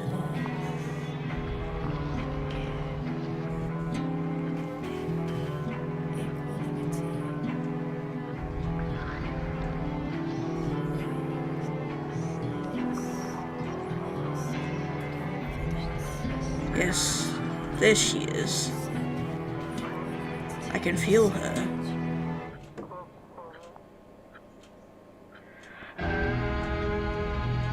No, it's not. Iggy knew he'd be the perfect vessel, easy to hollow out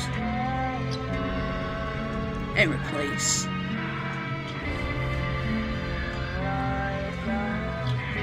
Ix is gone? No, the real Ix is there.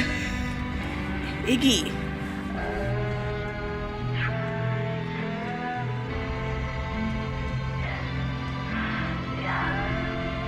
Now, tell me, child, what is it you want?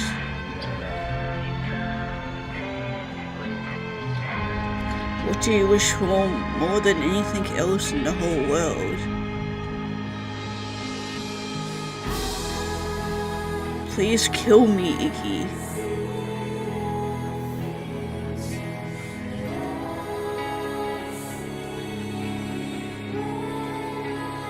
Yeah, that's what she was wishing for in the start. Yeah, I feel it, I can taste it. We're gonna cut down the tree. Promise we're gonna end the cycle.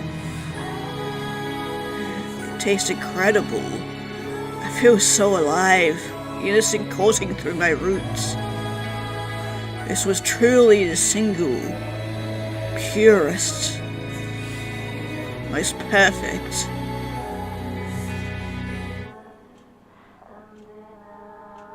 As you wish.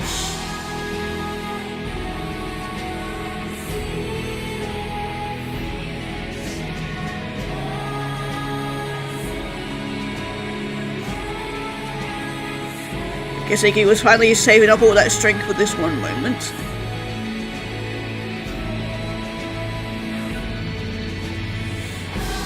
This is it. I was gonna say we're breaking the cycle, but no. This is Iggy's choice. This is Iggy breaking the cycle.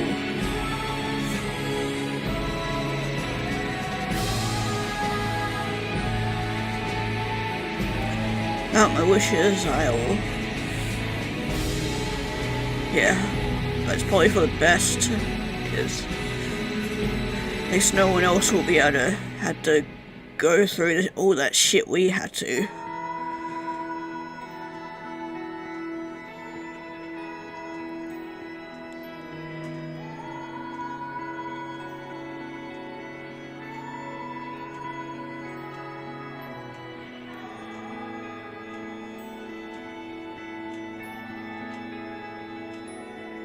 There they all go.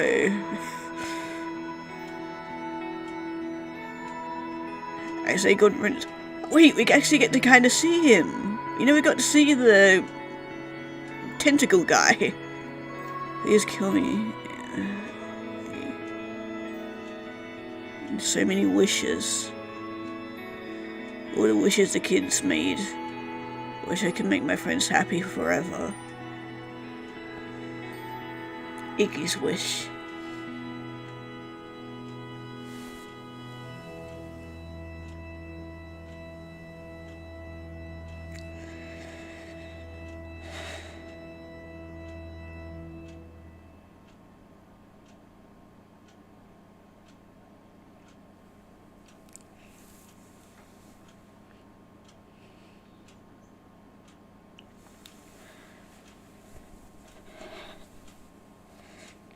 And I'm not crying, you're crying.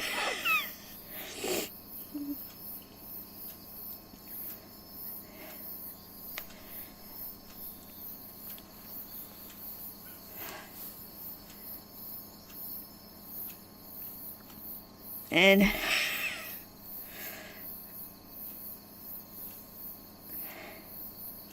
well, at least it wasn't as depressing as the end of Arc 4, but still made me tear up.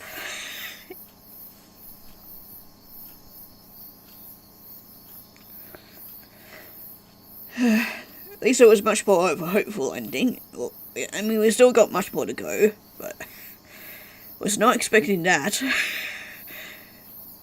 That in the end, the player, wasn't able to get the choice. In the end, it was Iggy. I guess it always had to be Iggy to finally make his own choice and not have everyone make the choice for him.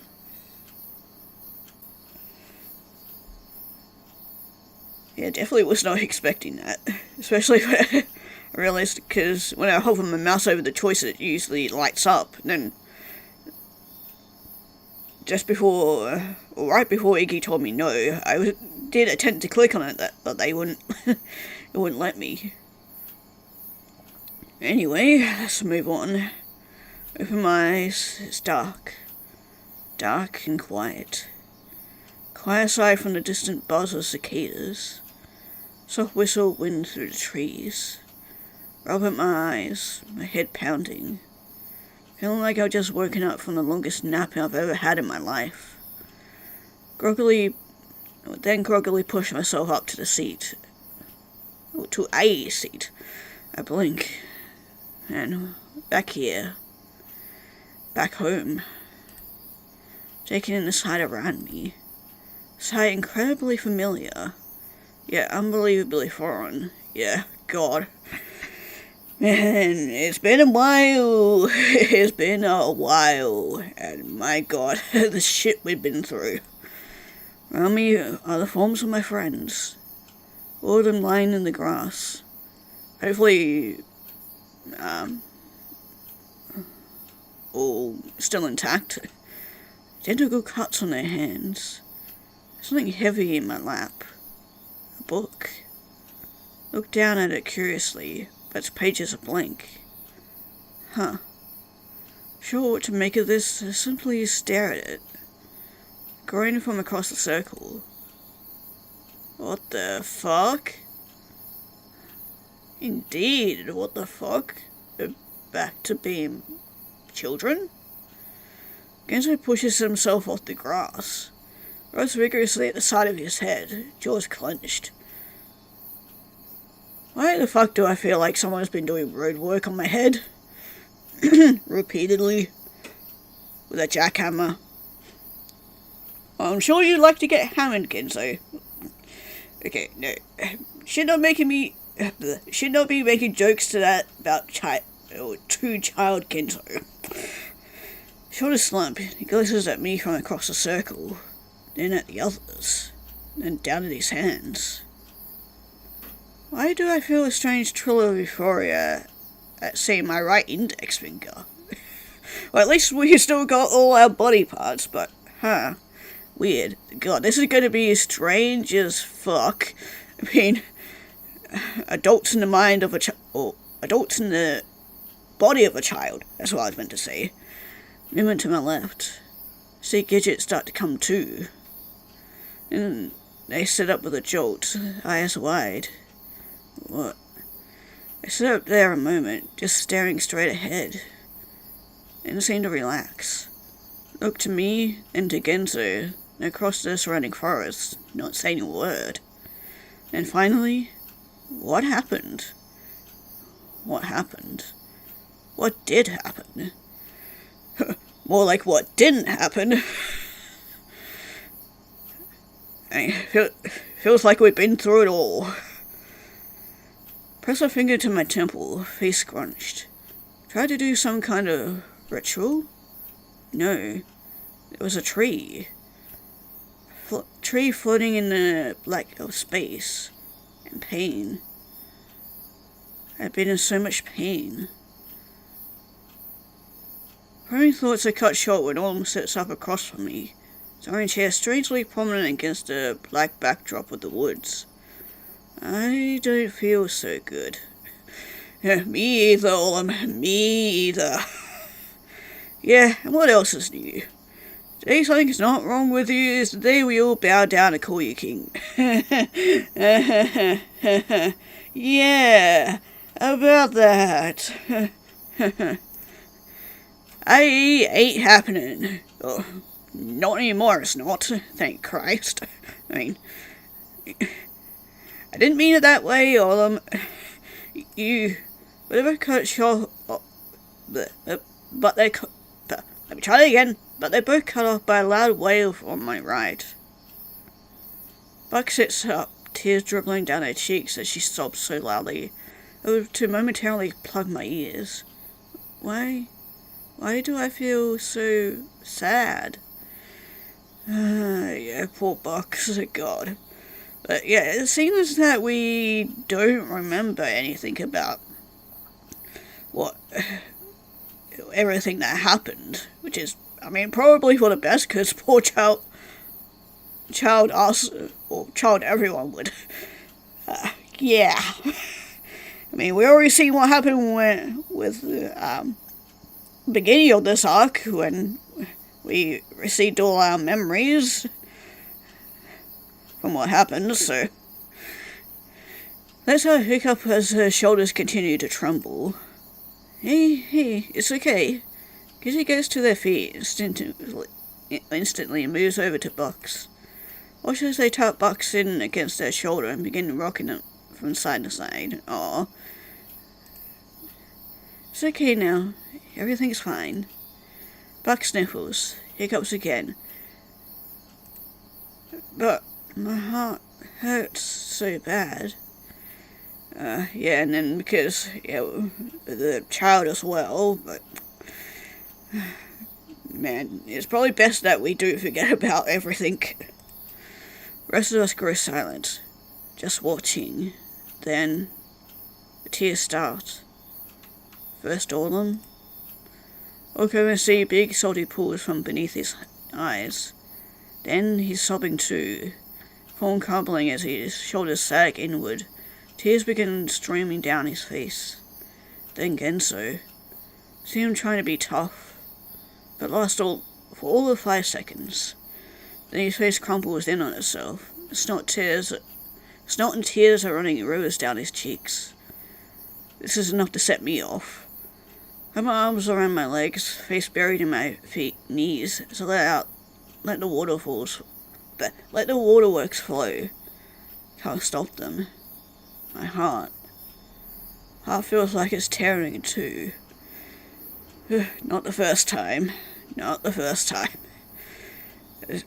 Pretty much the entire game.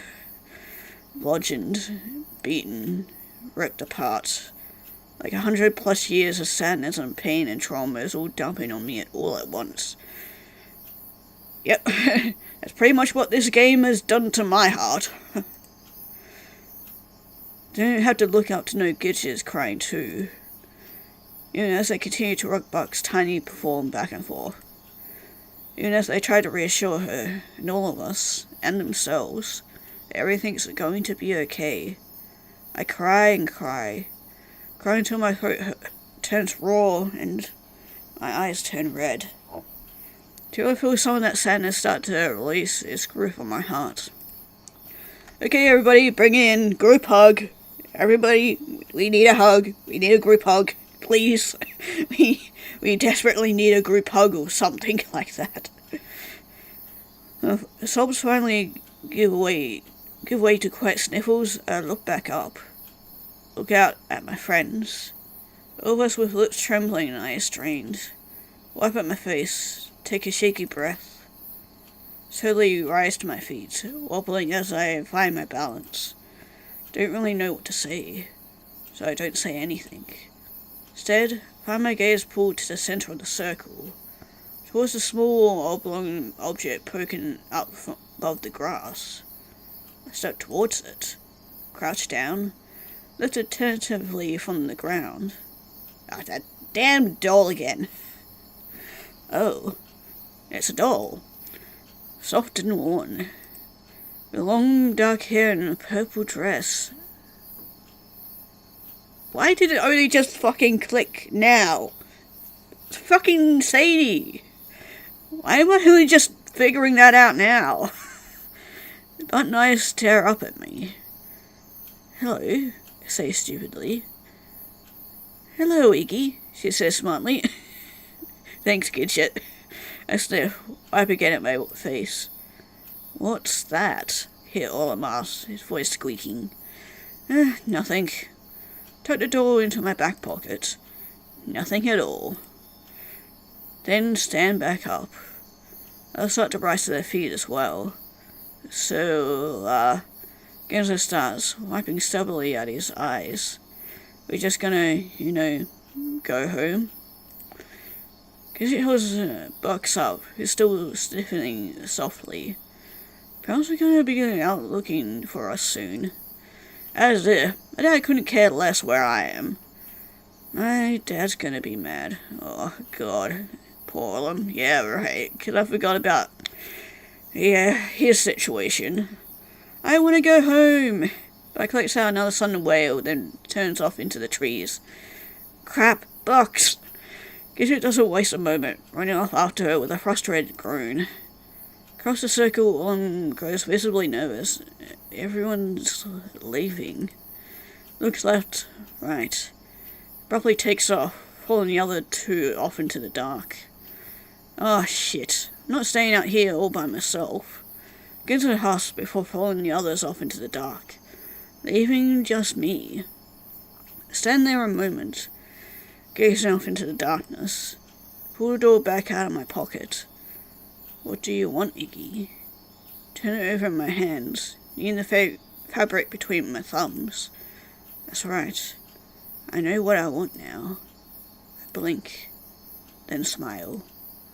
Smile has 1,000 memories, 1,000 moments of heartbreak, 1,000 moments of joy, 1,000 moments of love so strong it makes my heart fucking ache. All pass through my thought in an instant, forcing the tears back down my cheeks. Sheepishly wipe at my eyes. Then, double still strokes between my fingers, I take off. And I go running after the others, leaving the forest and our Wonderland behind.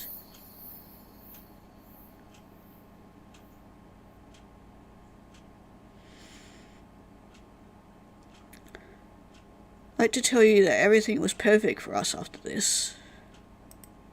That we now understood everything we needed to do. Could find our individual definitions of happiness, live life to its fullest. But this isn't a fairy tale. This is reality. Reality is, by definition, imperfect. There will always be things that happen beyond your control. Accidents, mistakes, words said in anger. Other people, both good and bad. But I like to think, yes, very much like to think, that at the very least, we responded to things better. Yeah, that's all you can hope for, especially in reality. As much as you want to bury yourself in fiction and whatnot, you always have to come back down to reality at some point. But look at Bucks carrying. Oh my god, I love that picture of Bucks and Harlem. It's so cute. Oh yeah, and then whole thing about Gidget, yeah. Aww. Yay. That's good. I'm worrying about Genzo if the whole accident with him happened still, or... Oh, there's little Olem. Yes, include him now. Include him. Bring him into the group. Yay! Olem's getting all the friendship he deserves. Hopefully. Yes. Even though Genzo probably fucking hates it. Oh, he still fell. Oh no, that's past right. Did he? Yay? He didn't fall? He didn't fall, right? Or he did fall and he's just actually visited him in the hospital instead of like being too afraid to face him and whatnot. After running out on their wedding, Bucks and Hannah took a break. Oh, wait, they didn't get married? Oh, well, I mean, fair enough. They want to do that, that's great. But yeah, looks like Bucks actually went on to do baseball and Hannah was writing his book finally. Not because they didn't love each other, more like because they loved each other. But both of them knew they couldn't be happy if they didn't fight for their dreams. Hannah got his PhD in don't know why I can't pronounce that word, but anyway, bad arts, before moving back to Duquesne to teach creative writing. Hell yeah. Published 3 fantasy novels and is currently working on his 4th. Bucks was scouted while playing Division 1 softball in college. Went on to join the USA Women's National Team. Hell yeah, Bucks. He'd go for that. He played in both the 2014 and 2016 Women's Softball World Cups before returning to Duquesne to coach the university's softball team. Hell yeah. Just as long as you're not caving in any more heads, good on you. She and Hannah then got married on their own terms. Hell yeah. Nothing fancy. Apparently they just went and signed the papers one afternoon. Currently live in a little brick house on the Duquesne side of Lynbrook. Got a D&D group they keep running every week. Max volunteers to coach for leisure services in the summer. They've been entertaining the idea of a kid in a few years. Just please don't kill the baby this time, Bucks. For the love of God, we do not need to go through that shit again. Okay, who's next? Cecil? Kids ballooned up to high school and upon finally leaving the prying gaze of their mother, winning a scholarship to Springwood, they go on to get a double major in software development and graphic design. Hell yeah, Gidget, you go for that. Cecil? They also used this time to really find themselves. Attending more of the LGBTQIA plus events on campus and eventually volunteered for Campus Pride, where they first met Cecil, an exchange student from the UK. Cecil's here! What the fuck? And he's alive! He's alive!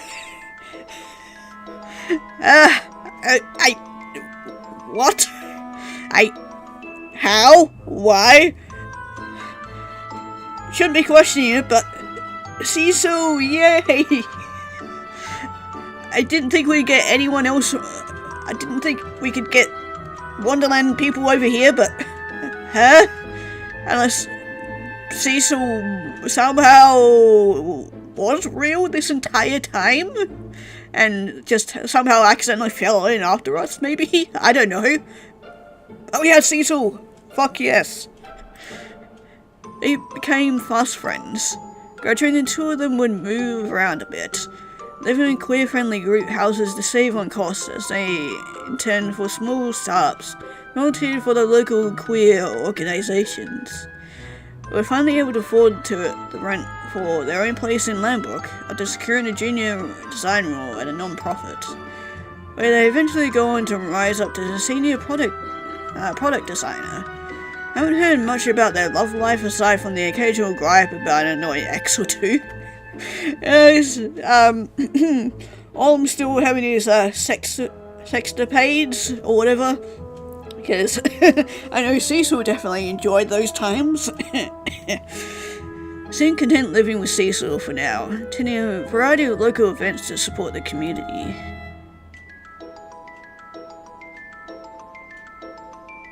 Hey, Olam. What are you doing? Olam joined the Business Professionals of America in high school, through which he got a scholarship to go to business school. His grades weren't amazing. He went on to become president of Alpha Kappa Psi. Man, what a name. After graduating, he interned for a number of high-profile firms in Dukan. After a while, he established his own business, a consulting agency, enjoying the variety it provided over the predictability of a single company. He even attempted to start a couple of his own businesses. They've had varying levels of success. Still, he seems to be doing rather well for himself. He's quite active in both the professional and unprofessional night scenes. Wait, why does that not fucking surprise me? Seems to be going through an on-again, off-again thing with Gidget's roommate, Cecil! Wait, I was just joking about it before, but... Yes! Yes! Yes! You two go at it! So if the complaints from Gidget about Cecil abandoning them are any indication, it might be more on-again recently. Hell yeah! You go get 'em, Olam. You go get 'em. Not much of a betting man, but I'd put money on the three of them simply moving in together before the end of the year. Hell yeah. Oh my god, I'm loving this. Oh hell yeah, look at you, Genzo. Genzo started taking mechanical courses in high school and went to vocational school for bike repair after graduating. Hell yeah. So you're still getting your mechanic fees? Wait, is that his mum up there? That's adorable. Rootless burlesque to his fellow peers, managed to make a few friends along the way. Besides all of us, I mean. And he has a decent turnout at his grand opening once he'd finally made enough money to open up his own shop. Spends most of his days tinkering away on this and that. And he has even started dabbling a bit in car repair too. The busted up Lincoln parked next to his shop is any indication. A few cars in the rotation would certainly bring in a bit more cash. Wouldn't exactly call him a social bug, but he does get out on occasion. And he started volunteering his time at a few community events around Lambrook, even helping start up an annual kids bike race and donating some bikes to the cause. Aww. Good on you, Genzo. Good on you. Not super sure about his love life. Going to Gidget, he's had a few flings every now and then, but considering he's never mentioned anything to me, I assume they were short term. Aw, come on, they don't get to get together? Nah. Maybe that'll be for when I get to the other endings, and you know, maybe they'll get together then when I start choosing the characters. Despite this, he seems pretty content. I think getting out more and having a wider circle of friends has been good for him, less lonely. Also heard he's saving up to buy a nicer place for his mum. Aw, well, aren't you just this big old sweetheart?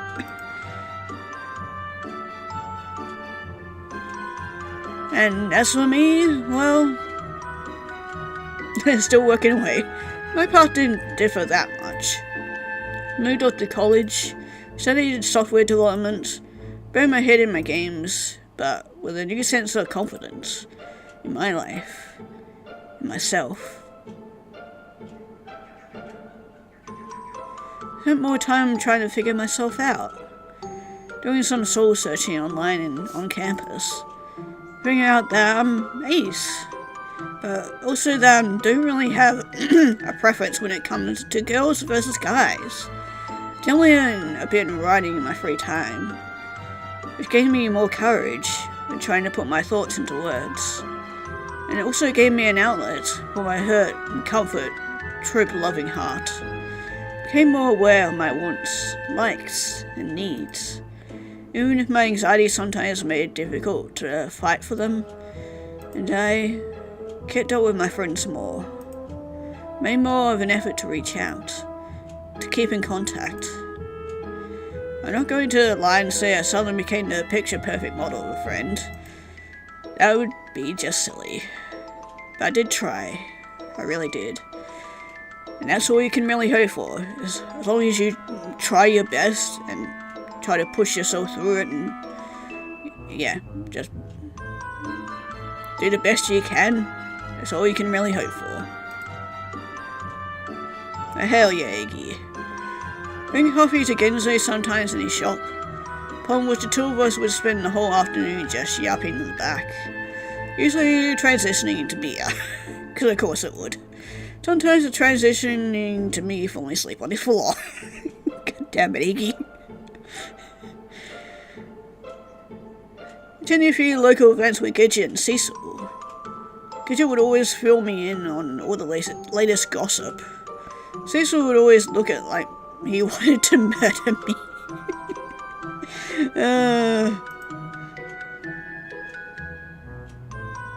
Joined a few D&D sessions at Bucks and Hunter's place. I was always the cleric. Let me guess, and Autumn would always be the bard, right? And always having to be saved. Yeah, that sounds like the Iggy we know, but hey, you get it, Autumn. Heck, I even took up on Autumn's invitation to go clubbing every now and then. Oh yeah, even in the end, we still got to dance with Autumn. Just every now and then, mind you.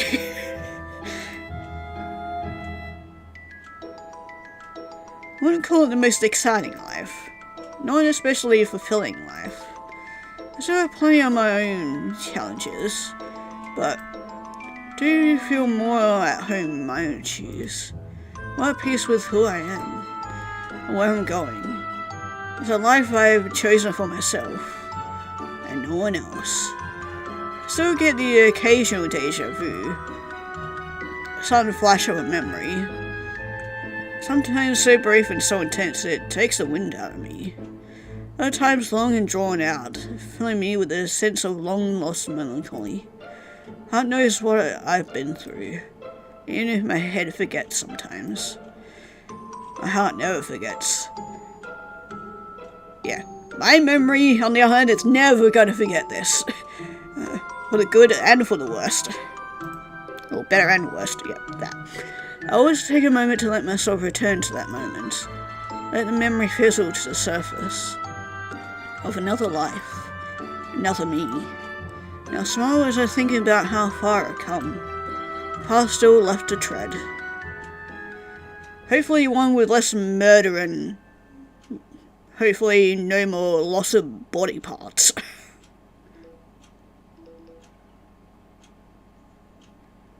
Bex has created the group party.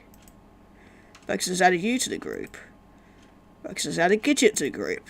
And Genzo and Autumn. Hey, listen up, chops. I'm having a Christmas party, and you're all coming. Wait, does that lead into then our Cinderella then? Because I remember something similar with that, but I mean, it's been a while since I played that, but the end. Or not? Eh? Hey, thank you so much for playing our Wonderland. This game is dedicated to all who have taken a long time to figure themselves out. Oh. Also to my family dog Gasper. Man, what a name. Could never have been created without all the encouragement and support of my fans. Thank you so much for everyone for following me on this long journey. A special thank you to all my beta testers, as well as to all the composers whose music helped bring this life to this game. Fuck yes, cause my god, the music, especially in this last art, was chef's kiss. It was fucking on point.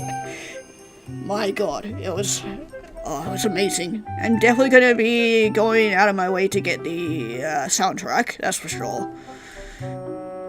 Until next time. I know there's still a lot of side games, but yeah. Hey, there's Little Iggy.